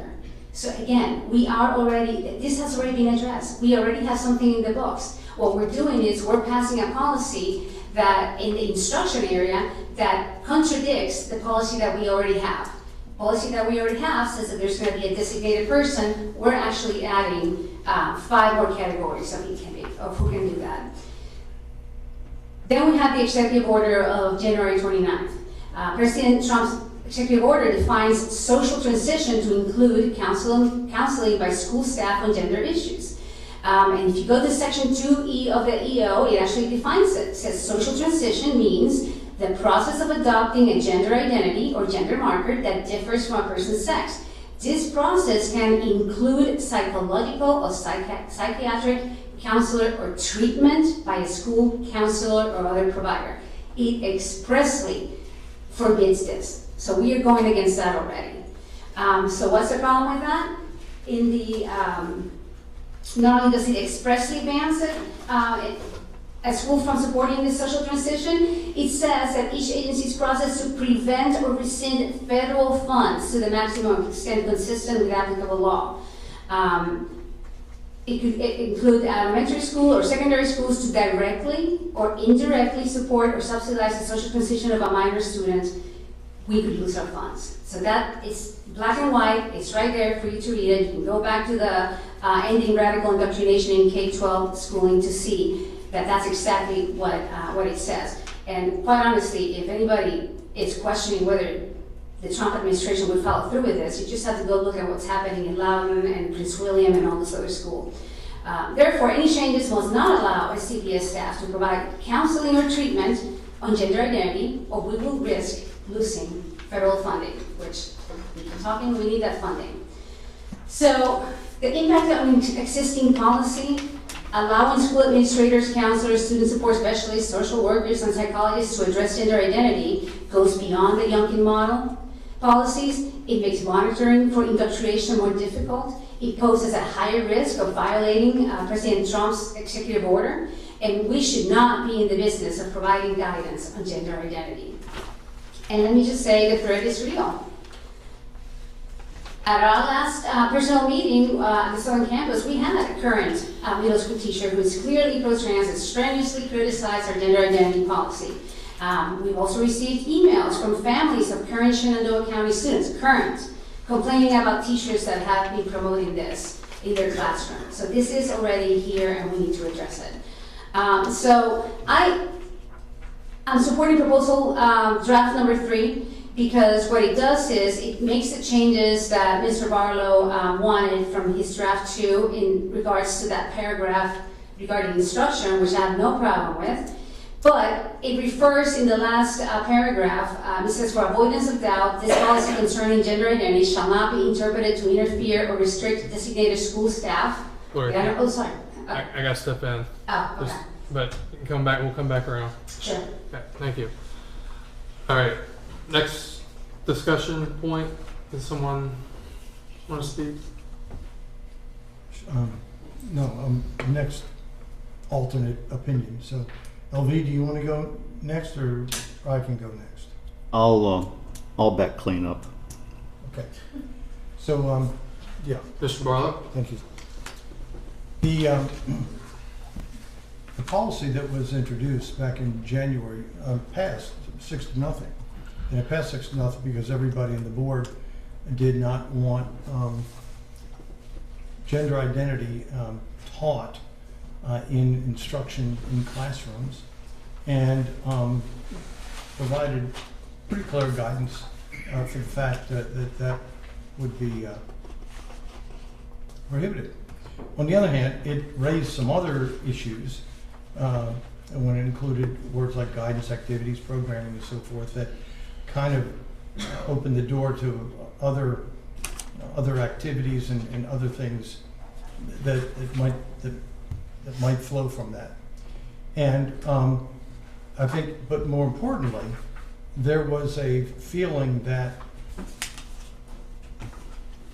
if the draft was passed, as we did pass it, by the way, that there is an indication that there's room for the fact that parents and students who have an issue with a transgender issue in their life would not have the capability to bring it forward to be heard. And that would go no matter what side or what you feel or what angst as a student or parent you'd feel. So it could be somebody who's feeling that they have transgender feelings, or it could be somebody who feels that they're being kind of pressed into that. The point is that it is code, Virginia code, that if a student has an issue and feels concerned about something, that student has a right to be able to go to somebody in the school, somebody in authority, and ask for some sort of guidance and some sort of clarification, some sort of help with that issue. And we can't duck that responsibility. That responsibility is given to us by Virginia code. And one of the things we tried to do, or I tried to do, and I want to talk here about the fact that members of the board did talk to one another. We were scored heavily in social media for talking to one another, because Tom had some concerns, wanted to find a way that we could address those concerns, talked to Kyle about how we could write it in a succinct way, and suddenly there was a social movement that didn't include the discussion among school board members, but became something that was talked about in very personal and very unprofessional terms in social media. And I think that was a shame, because it kept us from discussing this as a school board, as the norms ask for us to do it in a collegial and friendly manner, which we didn't do, anything but. But through it, it became clear to me that this is about instruction, and but as a classroom teacher, I see instruction going from bell to bell. And so, what I wanted to include and did include was that any discussions or any other activities regarding gender identity would be prohibited. And so I wanted to take it completely out of the concept of, or take the subject matter out of our school curriculum for pre-kindergarten through 12th grade. And so I think Gloria just indicated that I don't think she has really great problem with that. But it still leaves the question open as to, if it's not discussed in class, then who in the school system is going to deal with that question when somebody has an issue, when they want to talk about it, when they want to get some personal guidance, idea as to who to talk to, just feel confused. And we have groups of people who have been trained to do various kind of counseling and understanding of some of the angst and some of the problems that kids go through. And so we put together this concept of school administrators, counselors, student support specialists, social workers, and psychologists. Not that they would be involved every time or that a personal group would do that, but just that there are people trained to be able to listen to what somebody was saying and then to be able to direct them to the place where they would have a soft landing and they'd be able to work with some social agency, some church, some group that would be able to bring clarity for that student. And so one of the reasons this is in here and not instruction is because we kind of leave the door open. If we're not going to discuss it all in class, then kind of when can a student bring this up? And so it kind of fits neatly in here by saying, hey, when this issue does arise, we need to be able to depend on those people to give good advice. And by good advice, and this is the important point here, by good advice, we're talking about discussions that occur without anybody promoting personal beliefs or advocating for any viewpoint. And this, to me, takes the sting out of it, because now what we're saying to our counselors, to our students, to our social workers, is that you can provide guidance as to where to go to find that landing place and what your issues are, okay, but you can't provide social guidance that would be thought of as grooming or promoting a point of view. We're saying that's not allowed now. That's not allowed now. Now, how do we write a regulation that allows us to do that? We've already done it. When we did the library selection policy, we wrote a policy, the board did, and the superintendent made a regulation.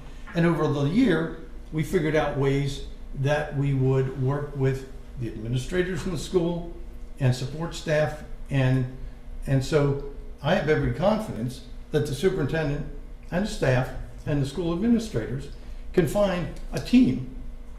And Gloria and I did talk about this, and she had an idea, or a couple of good ideas, and we talked about this, of ways it could be done, where that kind of discussion would have to go to or through the principal, so that the administrator kind of knows about it.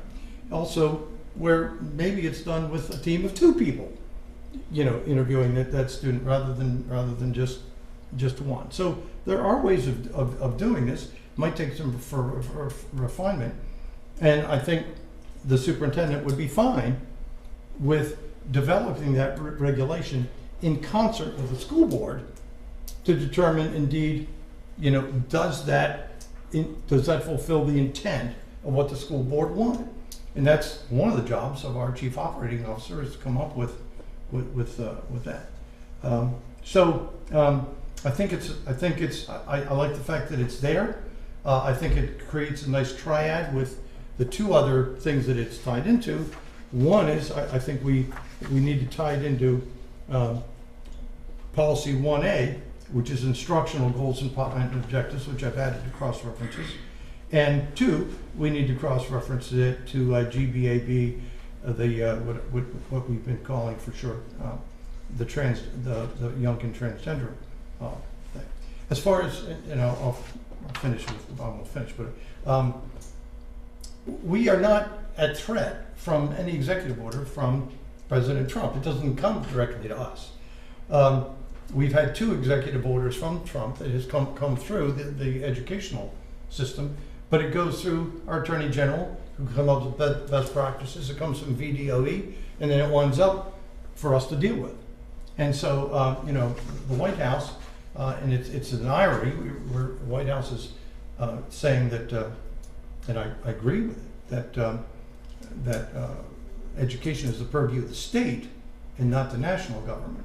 So it's a little ironic that we're talking about an executive order, but when the executive order comes through VDOE, it indeed will have the imprimatur of our state governor and of our state government. So it's those. I think we make it. What we've done here is we've given a student who has concerns a chance to go to people and find out, how they can clear up this confusion in their lives. It gives the parents the right to know that. And so it reinforces parental rights, and it gives us a way to strengthen the fact that they're prohibited from discussing these things, school people, from an advocate's point of view. There you go. Thank you.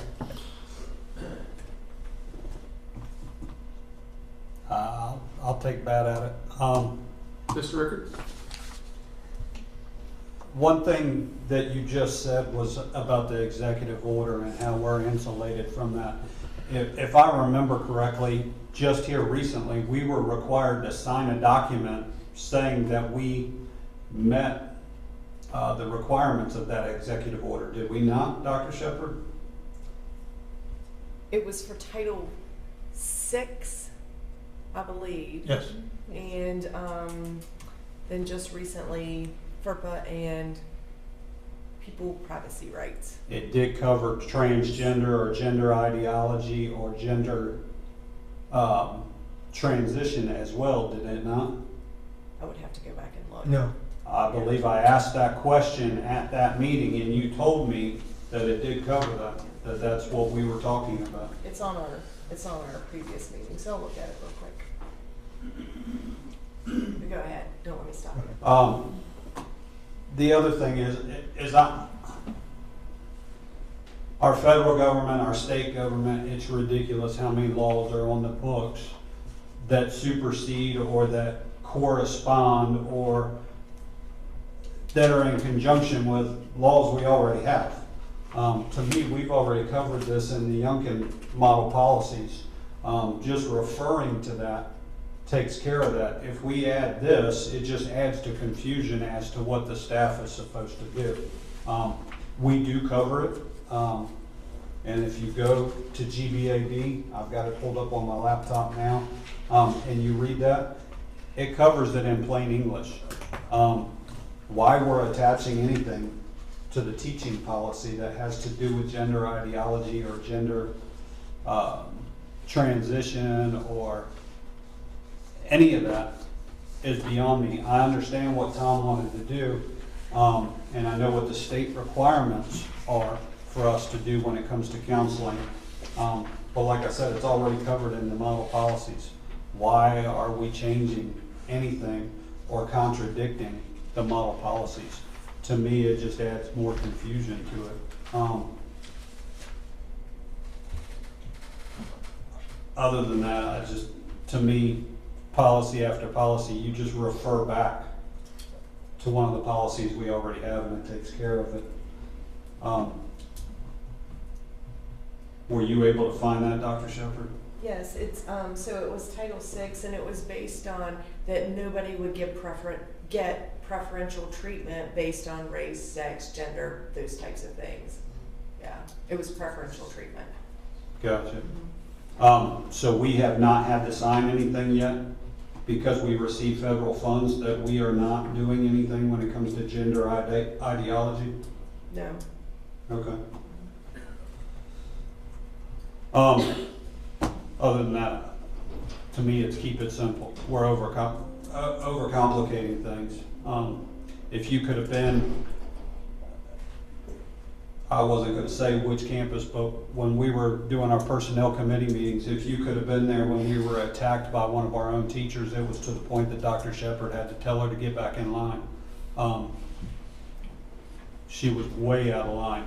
And I can tell you, this is a slippery slope you're heading down if there's no supervision as to a teacher talking to a student about either of these topics. Because that teacher right there, she was plain outright advocating for it.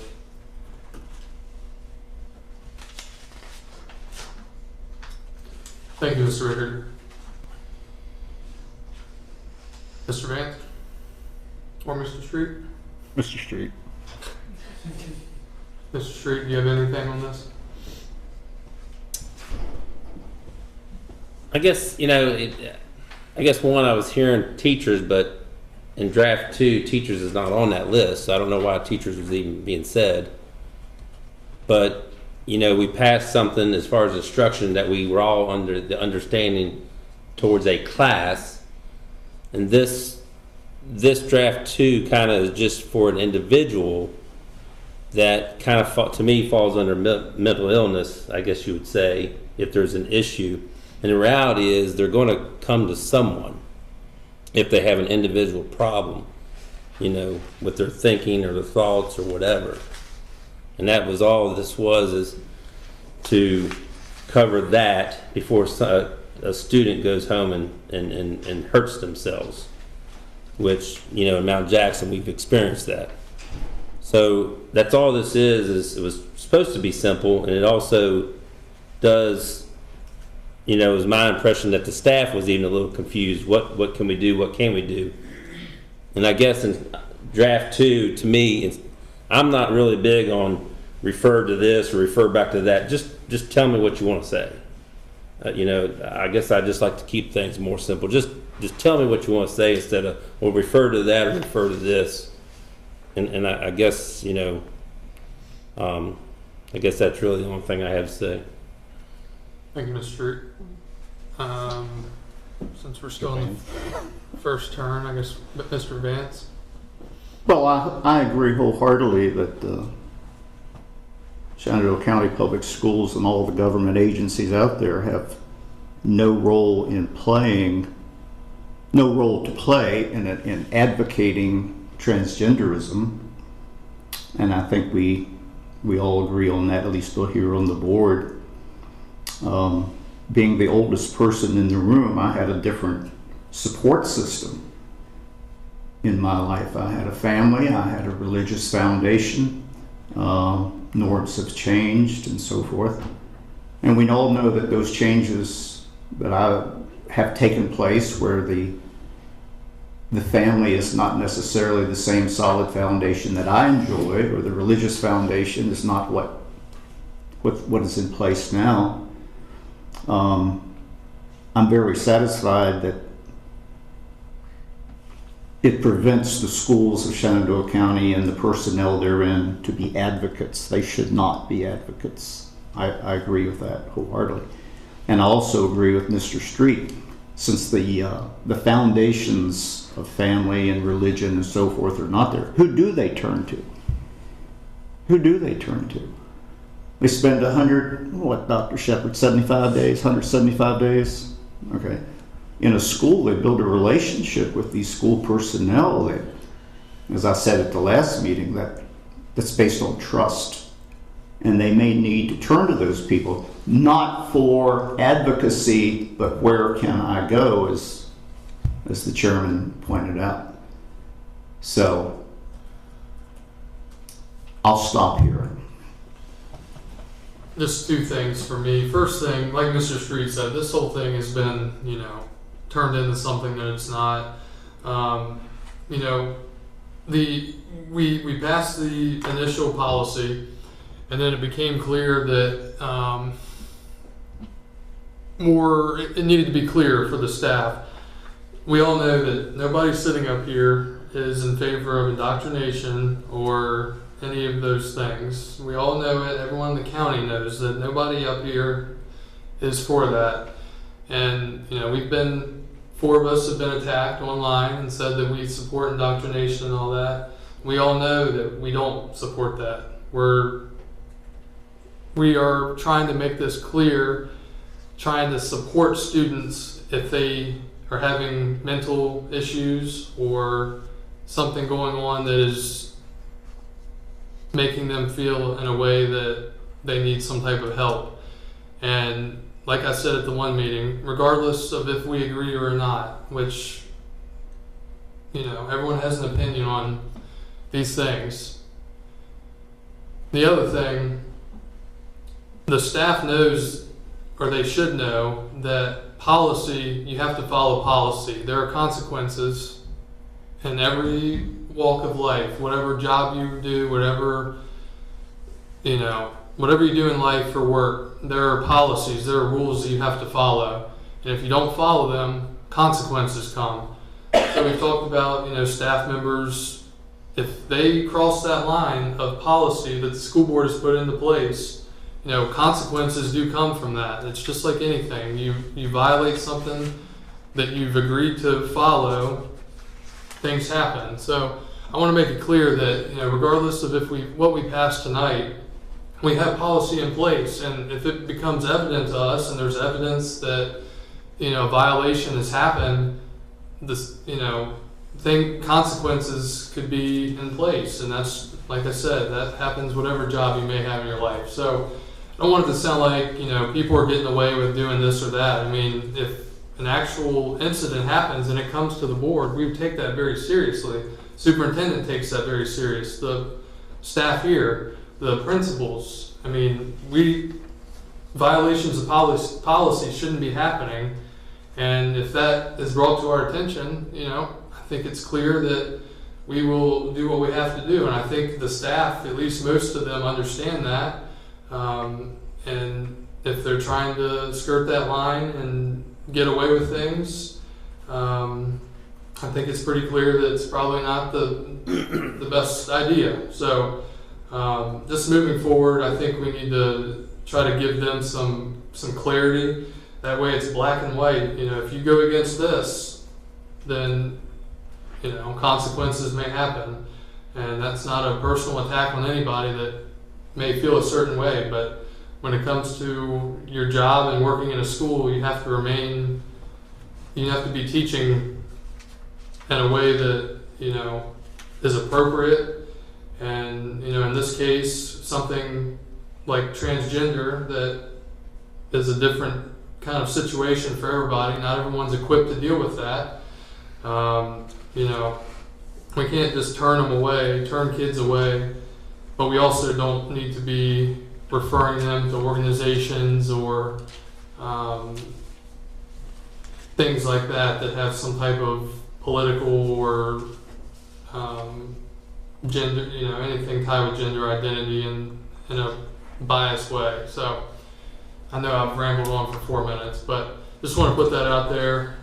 Nobody on the school board indoctrinates or supports indoctrination, and we all want what's best for the school division. So this, like I said, this whole thing has kind of gotten popped up and propped up as something that none of us have intended to do, at least. And I just want to make that clear that those are our thoughts and feelings. Now that I've gone on for a few minutes, I would like to open up round 2. Ms. Carlenio, who made the original motion, will have 5 minutes. So, again, I understand that that's not the intention of the board members, but as I've shown you right now, what we have in that in that language says, discussion should remain within the scope of professional responsibilities. And I've just shown you what the professional responsibilities are. And it does say that it is the professional responsibilities of those people that we mentioned here, that they have to be able to talk about gender identity. So they have to, so they're not violating their policy. Can you stop the timer real quick? Okay, Dr. Shepard, so if we have this in this policy, are we following this definition? So, no, there are, this is the American School Counselors Association. There's the American Librarians Association. It doesn't mean that we follow those. So we could have our own definition. But we don't have a definition right now. So that's trial number 1. The other problem again is, we're putting it in an area for instruction, and I would like, after I'm done with this, my comments, ask of our board members, is this not addressed already in the Youngkin model policies, as I showed you right here, and you can go and see it yourselves. Again, we're not saying that students are not going to get help. Students are going to get help. They are already getting help. The question is, who can talk to those kids about gender identity? And if you don't think that kids who are in that situation know what teachers to go to or what counselors to go to, then you don't know young kids this day, because they are going to forum shop and they're going to be able to tell, I'm going to talk to this teacher because I know what she's going to tell me, and then she's going to send me to this counselor. What we're saying is, if we're going to follow the Youngkin policy, again, designates an administrator or counselor, and we already, Dr. Shepard can already talk about that we already have this designated people. So the question is, what can those original people talk about? In this case, what we're saying is, they cannot talk about gender identity. They have to go, if a kid comes up to them and says, oh, I have a question about my identity, I think I'm a girl when I'm really a boy, then they have to go and talk to that designated person.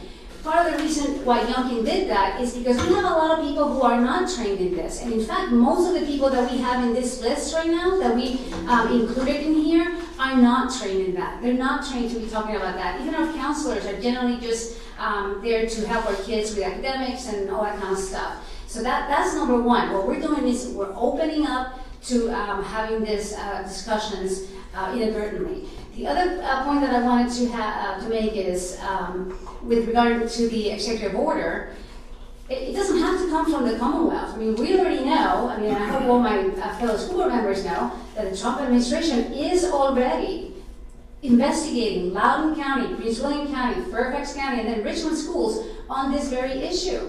They are already doing that investigation. It didn't have to come from the state. So there's a very good chance that those schools could lose their federal funding. And again, it comes to what districts they can do. So this is not about federalism and all kind of stuff. Yeah, we can talk more about federalism and say that we're going to ignore it, but then we're going to have to be willing to lose that federal funding.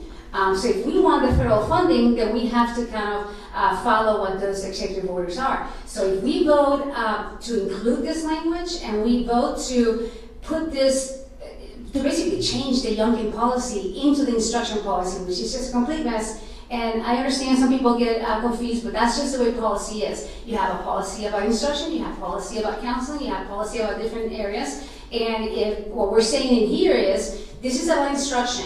If you want to know about guidance, then you have to go to the section and the policy on guidance. It's not very difficult, and they can come to us and we can tell them, yep, go to the Youngkin model policy. That's just the way policy usually is done. So again, we are, I would like to know from my fellow school board members, does the Youngkin policy, when it says that the request of parents in the county school should designate an administrator or counselor to speak together with the student's parents regarding questions pertaining to gender, are we already addressing that or not? And why do we need to then change it in a different section to include people other than that designated administrator? That's my question. I don't know if it's a misunderstanding with regards to what we have here, but we have this that we've passed. We have two policies that we've passed, one about instruction, one about this counseling. Now we're trying to pass a third one that actually goes against this one, and then it's in the wrong place with the first one. So please answer me. How does this not address that problem? That's just a question I would like to pose to my fellow school board members. Thank you, Ms. Carlenio. Mr. Barlow? Yeah, so the first thing is, it is interesting to see Mrs. Carlenio's evolution of her view of the Youngkin policy, which she said barely does anything and left too many decisions to the parents, and spent the last That's fine. I still don't agree with that. I still would like to change it. I'm just saying it's what we have already. It's not about evolution. Well, I'll take the time back on. So, suddenly, I've always been in favor of the Youngkin model policy and think that it gives us, as Josh Hessler and others have indicated, A.G. Mayaris have said,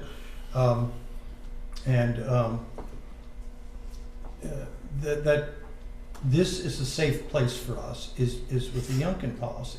I've always said that. So our transgender policy has stood the test, and we are not being sued by the federal government or anybody else, and so we've done well. If we want to wade in to the issue of, and I'm glad we did, to instruction in the classes, we have to at the same time realize that students are going to have questions and they're going to be confused, and they do need some guidance. We need to provide clarity for them, and clarity for our teachers, and clarity for our staff, and clarity for our whole administration. And so this, what we've added here, which is passed muster by our council, by the way, is that we're saying we want to make the concept of making sure anybody that gives that guidance who's selected by the superintendent and the staff and the administrators is clear. It's clear that they cannot promote a personal belief or advocating for any particular viewpoint.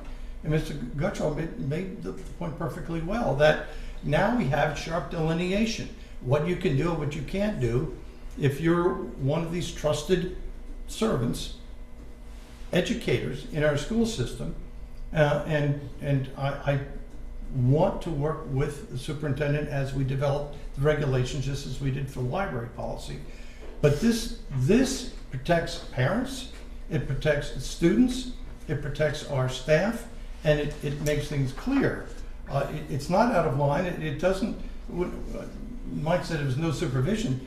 This is where we actually can have supervision, just like we do for the library policy. So these are, to me, are common sense ways of allowing our own teachers, who get asked these questions, by the way, and other support personnel within our administration or our schools, the ability to deal with it without putting their fingers in theirs and running away, which is not what Virginia Code allows us to do. Thank you, Mr. Marlowe. Anybody else like to go?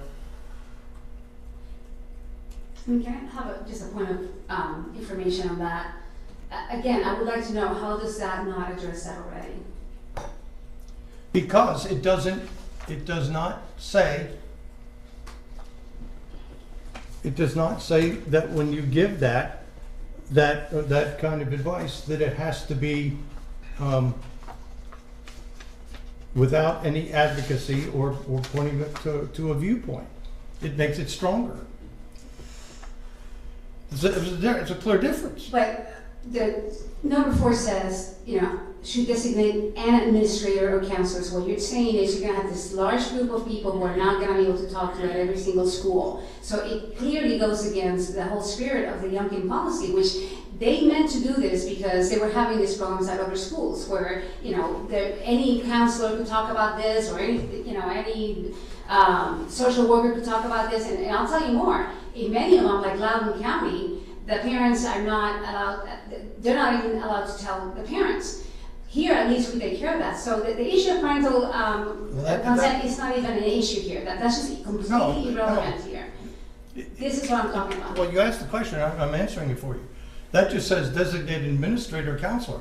It doesn't tell that administrator or counselor what their frame of reference has to be. And their frame of reference is that they can't advocate for a position, that they can't have a viewpoint that they're foisting onto this job. Something I know you're interested in is making sure that these people don't use this situation to groom a student. And so this would preclude that. So you asked the question twice, and I've answered it twice. That's what it does. That's what it adds to. The question is, why isn't it amending this existing policy and is instead putting it in the instruction? Because. And again, the second question is regarding the whole professional responsibilities. As I already said, several of those organizations. So we're not even defining that. Because it was brought up in January, we passed it. We went back to do some modifications to clean it up. That's what we've been involved in. I personally think that we have a stronger case if we have 3 policies that address this. One is instruction, one is the Youngkin model, and the third is this teaching about controversial issues. They're like bricks. They reinforce one another. It also makes it harder in another administration that wants to take one down to take down all 3. So I think that they work together. All right, let me give the others, Mr. Vance. I'm sorry, that kind of confused me a little bit. No, I want to, because I need to understand now, because now you said there's 3 different policies, but I thought this was the instruction policy. It is the instruction policy. Okay. Teaching about controversial issues. Mr. Vice Chairman, can I ask a question? Mr. Street. I got a question for Dr. Shepard. Did our school lawyer examine draft number 2 in the legal matters? Yeah, she did. At your request, she examined our draft number 2. Not with the modification that Mr. Barlow just made, discussions or other activities, and cross out guidance activities or programming, but before that. And she actually wrote that last paragraph. Oh, She she's the one did? who wrote it? Okay. So, She modified what was there before. She didn't write it, she modified it. Can I have a Um, point of information? so to me, just my personal opinion on the school board here, what supersedes all of this discussion, if our school lawyer, if our lawyer analyzed this and took all this into account, then to me, I have to go with what our lawyer approved, looked over and approved, and however you want to say it. And to me, that supersedes kind of our discussions. Well, I have a question for you. I mean, does it matter what her political bent is? Because as a point of information, as I passed before, this particular attorney, and this is directly from her bio, says that she excitedly touts the new Biden-Harris Title IX regulations and recommendation. So she is all for the Biden-Harris pro-transgender regulations. She is an advocate for that. So we asked an advocate for Biden Title IX regulations to tell us how to regulate, how to change our regulations. So you don't think she's going to do it in order to make it more progressive? That's exactly what she did. That's who she is. I've already passed all this stuff for you guys. So no, I would absolutely not follow what she has to say. All right, Mr. Vance, do you have anything before we continue on? Two things, I may be wrong, but I think in Loudoun County there was actually in-class instruction, as you noted, without the knowledge or permission of the parents, and that's why Loudoun County is being investigated.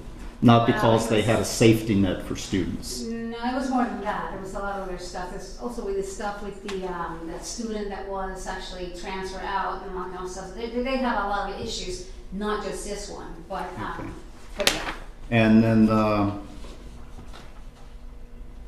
Mr. Gutshaw, there are consequences when school personnel violate policies. And then with respect to the American School Counselor Association, they might be an advisory group, but they have no legal authority over the staff and personnel of the school. So you're right about that. That's all I want to say. All right, any other thoughts before we put it to a vote? Well, then I have another question then. What does it mean? Can you please, or can somebody please define what that professional response, where is that? What does professional responsibility mean? I think it means an adherence to school policies. But what? And if they violate the school policies, am I right or wrong, Dr. Shepard, they are subject to being insubordinate. That's correct. Does that give us the right to terminate them? Because we heard how hard their contracts are to get out of. Depends on what the infraction is. I mean, if that's the case, then you're gonna have to, before you pass this, actually define that. Because right now, like I said, if I were the attorney for somebody who's trying to promote this is exactly what I would tell them. I would say, well, it is within the professional responsibility of your profession as a counselor, or as a social worker, as a psychologist, to promote something. That's, right now you said you think is this. It doesn't ever anywhere say this is what it is. Where's that phrase? In the mission. Discussions should result within the scope, should remain within the scope of professional responsibilities. Yeah. So there are job descriptions that we have for each and every person who we hire. And we know what we expect from an athletic director and what we expect from a history teacher, and there are professional responsibilities that we're evaluated on and which we evaluate others on. That's pretty clear. So within each of the roles that they play, they have to remain within the scope. So there you go. But beside that, that's where's that quote from? From the original the proposal that Kyle or drafted the draft. Okay, and so this is why is it there? So it's not. Is it in draft 2 now? Yes. Yes. Okay.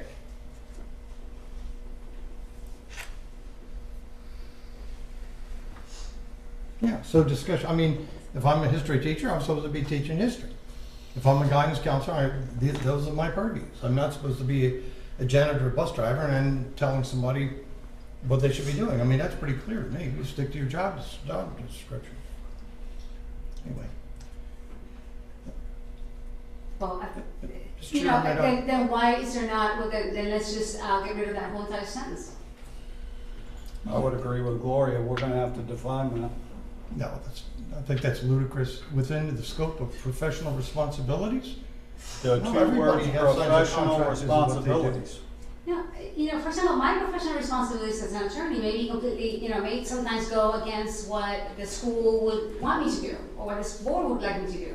So if I'm gonna be within the scope of my professional responsibilities, that's what that means. It means what my profession dictates that I should be doing. Same thing with doctors.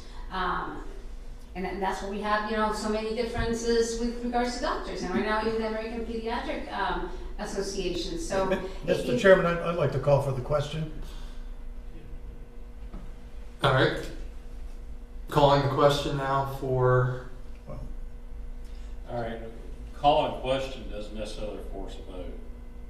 You can move the previous question, which will end all debate, and it takes a 2/3 vote, yes.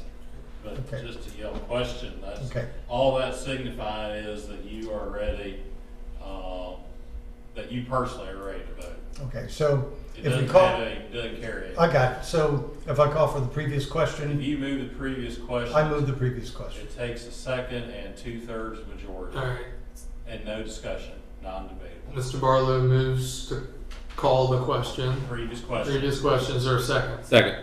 Second by Mr. Street. Roll call vote.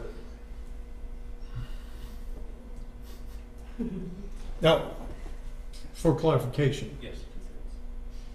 we're voting now on You are voting to end debate.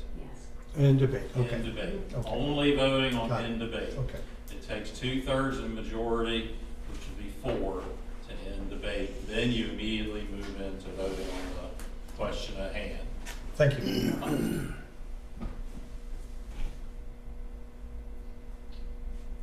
Mr. Street, Yes. Ms. Carlenio, no. Mr. Vance, Yes. Mr. Rickard, No. Mr. Barlow, Yes?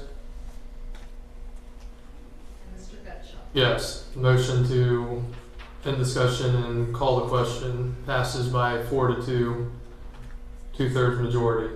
So now we'll move into the original motion, Have to read that.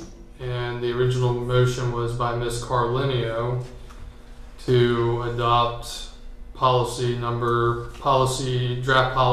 3 policy INB. And the second was by Mr. Rickard. Ms. Jack, roll call. Mr. Street, No. Ms. Carlenio, Yes. Mr. Gutschall, No. Mr. Vance, No. Mr. Rickard, Yes. and Mr. Barlow. No. Motion on draft 3 fails 2-4. Do I have a motion for, do I hear any more motions? I make a motion to adopt draft number 2 on this matter with INB. Do I hear a second? Second? Motion to approve draft number 2 INB has been moved by Mr. Street and seconded by Mr. Barlow. Is there any discussion? I pass? Hearing none. Roll call vote, please. Mr. Street, Yes. Ms. Carlenio, No. Mr. Gutschall, Yes. Mr. Vance, Yes. Mr. Rickard, No. Mr. Barlow. Yes? Motion to approve draft 2 policy INB passes by a 4-2 vote. Mr. Barlow?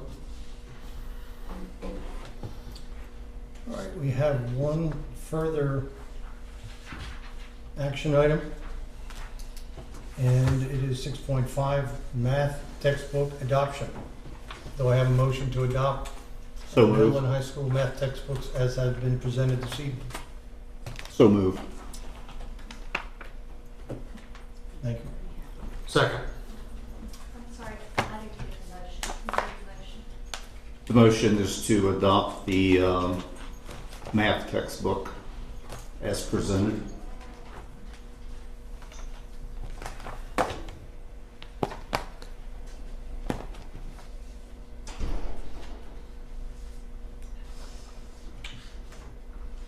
Okay, and you have a second?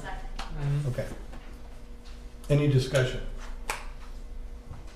Roll call vote. Cheryl? Mr. Street? Yes. Ms. Carlinia? Yes. Mr. Gutschall? Yes. Mr. Vance? Yes. Mr. Ricker? Yes. Mr. Barlow? Yes. So the math book adoption process has passed unanimously. And we are ready to hear from Dr. Shepherd with your monthly report. Thank you. This is Teacher Appreciation Week, a time to recognize the commitment, passion, and impact of the educators who shape the lives of our students each day. And I want to take this opportunity to thank all of our teachers for all that they do in laying the groundwork for success for our students, not just in school, but in life. Once again, we saw year-over-year improvement with our attendance rate, with a 94.56 attendance rate across the division in April. On April the 26th, our Special Education Advisory Committee hosted the SCPS Community Fair Fun Fair at Central High School. This event connected vendors and resources with not only our special ed families, but also members of the community in need of support. A few weeks ago, we celebrated 29 seniors who were Shenandoah Scholars at the American Celebration on Parade. The seniors received a $1,000 scholarship and were selected based on their character, academic achievement, school and community involvement. And then recently, we had our staff recognition banquet, and I'd like to congratulate Dakota Stroud, who is our Signal Knob Ag teacher and FFA advisor, on being named the 2024-2025 SCPS Division Teacher of the Year. Mr. Stroud was selected from the 10 Teachers of the Year nominees from each of our schools and was announced at our staff recognition banquet. We also recognized the Division New Teacher of the Year, Stonewall Jackson High School's Deborah Dominguez, our Division Team of the Year, W.W. Robinson's Behavior Specialist, Paul McDaniel and Karen Byer, and then our Division Employee of the Year was Stonewall Jackson High School Principal Mike Dorman, and we are going to miss him when he retires here at the end of this year. Also, I would like to wish everyone a successful end of the school year. It's hard to believe we're there again now. Our graduation ceremonies are just around the corner, and we would like to congratulate all of our high school seniors who will be walking across the stage. Triplet Tech students have their celebration on Thursday, May the 15th. Stonewall Jackson High School, Friday, May the 16th at 7 p.m. Central High School, Saturday, May the 17th at 10 a.m. Strasburg High School, Saturday, May the 17th at 7 p.m. And the last day for students is Friday, May 23rd. And let's finish our school year on a high note. Best wishes to our students and families for a safe and enjoyable summer. Happy to answer any questions. What you know what time Triple Tex is? It is at 7 o'clock on Thursday, May the 15th, and it's at Stonewall Jackson High School. Okay. Yes. Thank you. Any other questions for the superintendent? Then we'll move into board member comments. Does anybody want to kick it off? I just want to say thank you to all the teachers and our school staff for everything they have done this year. And we look forward to seeing the ones of you that will come back, and the ones that are not coming back will miss you. And also congratulations to all our students. We wish them a great and happy summer. And for those who are graduating, good luck in all your endeavors, and we look forward to seeing great things from you guys. Thank you. Who's next? 2 points, Mr. Chairman. The retirement reception, perfectly done. Y'all just get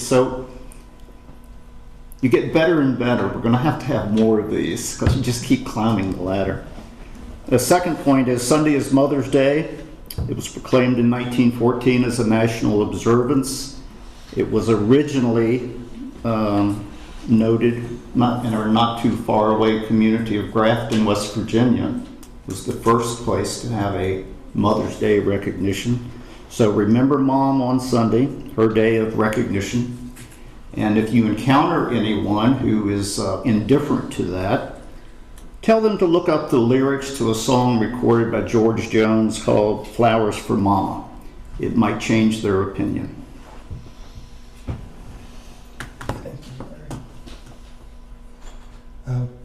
Mike, go ahead. First of all, I would like to extend a congratulations to all the kids and teachers. The kids that were recognized in Strasburg High School's Academic Awards Banquet tonight, including my son Logan, for their high GPA, AB honor roll. So to those students, I congratulate each and every one of you. To the teachers that had a role in that, I thank you. I didn't realize until Ms. Carlenio spoke that this would be our last board meeting before the end of the school year. So to all of our teachers and staff, I thank every single one of you for the hard work that you've done this year. Hopefully we see you back next year. To the kids, each one, I wish you the best of luck. Never stop learning. The second thing I've got is I was at a meeting recently with a fellow school board member from another area, and he brought to my attention a thing called the Youth Data Survey, or Pride Survey for short. And apparently if you receive federal funds, you have to participate in that. Well, I looked at him kind of strangely. I said, I've never heard of this survey. He said, you need to look into it. He said, because if you receive federal funds, you have to opt in to the survey. I said, okay. So I went home from that meeting and I asked my son, I said, hey, have you ever participated in a survey where they asked you about gang activity or bringing a weapon to school, or this, that, and the other? Some pretty wild questions. He said, oh yeah, we did that last year. So then I started delving into it. It was done by JMU. It's done in their 8th grade, 10th grade, and 12th grade years. I'd like to delve into that a little bit, if we could, sometime in the future, whatever meeting, to find out why we don't have opt-in on that, or opt-out, either one. To me, the parents should be playing a role in that survey and knowing what their kids are being asked in school. And my final thing was, I got an email this past week from Robin Lama about staff contracts going out, and it says in there to please sign your contract on May 21st. It seems like every year we've got somebody that has signed a contract that wants to get out of that contract. If you guys are having any reservations at all, take your time, because once you sign that contract, if it's after June 15th and you change your mind, you're not getting out of the contract. Take your time, make sure what you're doing is what you want. Do not feel pressured. You have until the second week of June. So take your time, especially if you're having any reservations. Other than that, I hope everybody has a great summer. Enjoy it. Thank you. That's all.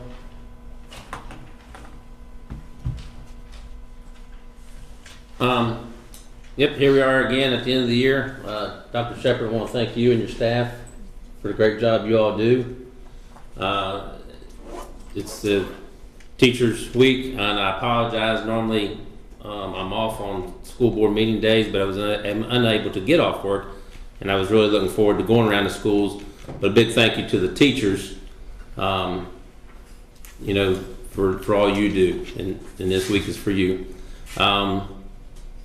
Anyway, you mentioned it earlier. It's a sad moment on the south end with Mr. Dorman not going to be around after this year, so I want to send a big thank you out to Mr. Dorman for, I think, 17 years, the leadership there in that school. And I don't know, Mr. Hines, has anybody been there longer than 17 years as a principal?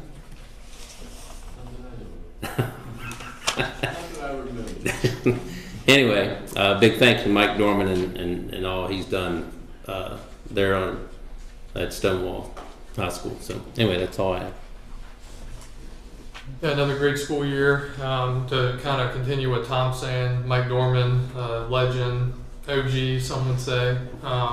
Great leader in the school system. So he'll be greatly missed, but a lot of high expectations for Mr. Lennox. He's done a great job there, learning under Mr. Dorman. So I expect that the good things at Stonewall will continue.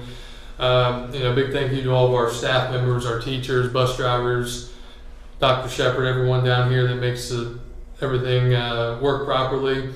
I think we continue, you look back a year ago today, I think we're continuing to be in a better position than we were a year ago. Each year we're making a lot of progress academically when it comes to discipline. I think as a community as a whole, we continue to try to regain the faith in the school system that I think a lot of people had lost, not really because of our employees, but more because of leadership in other areas. So I think the community continues to be more confident in what we're doing. They're seeing results from us, and I think we continue on this path and continue in the right direction. We'll see our academics get even higher and improve, and just try to develop as many college students, as many workforce individuals in the workforce as possible.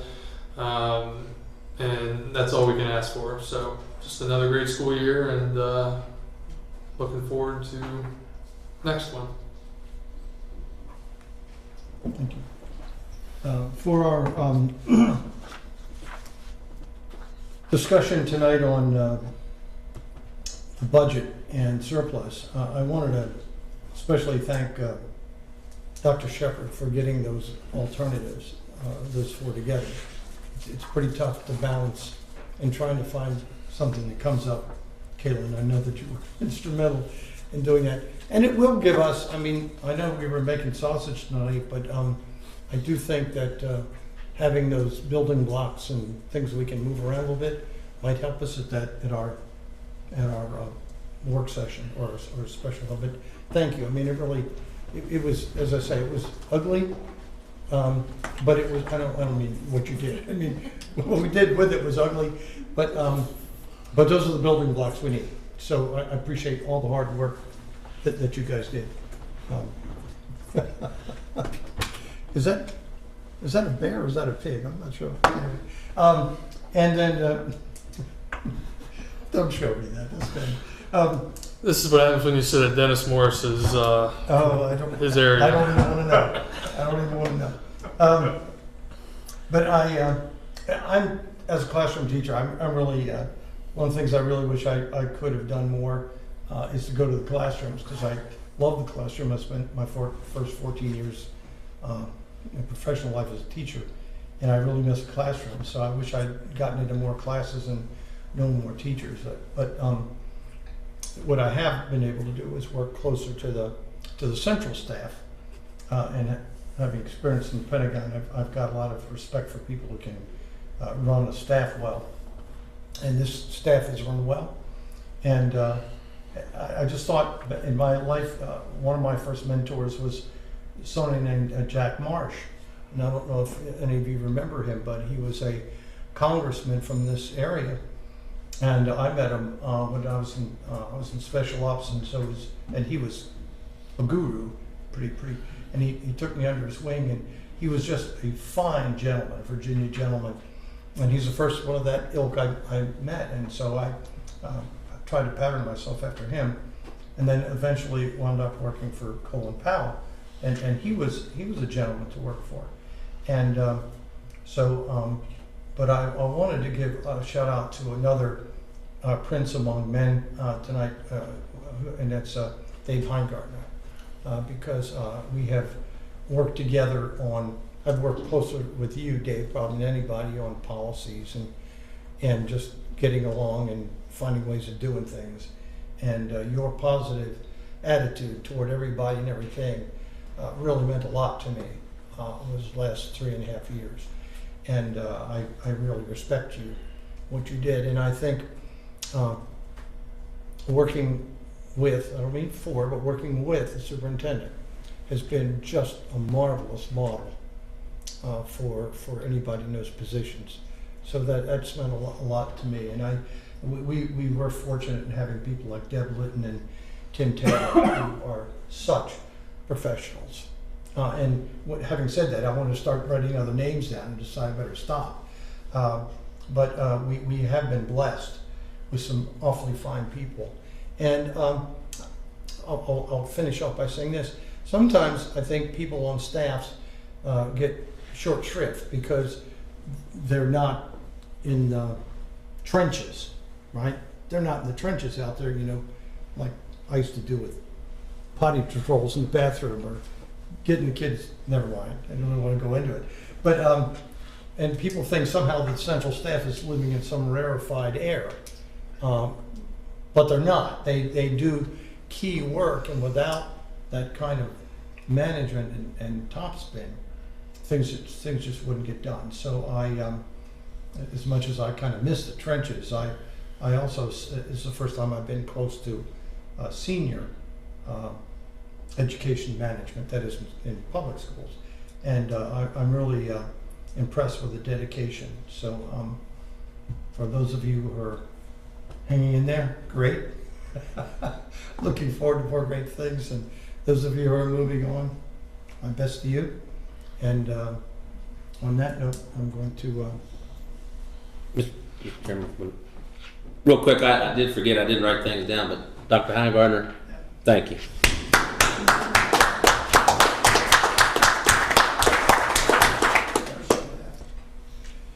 Do I have a motion to adjourn?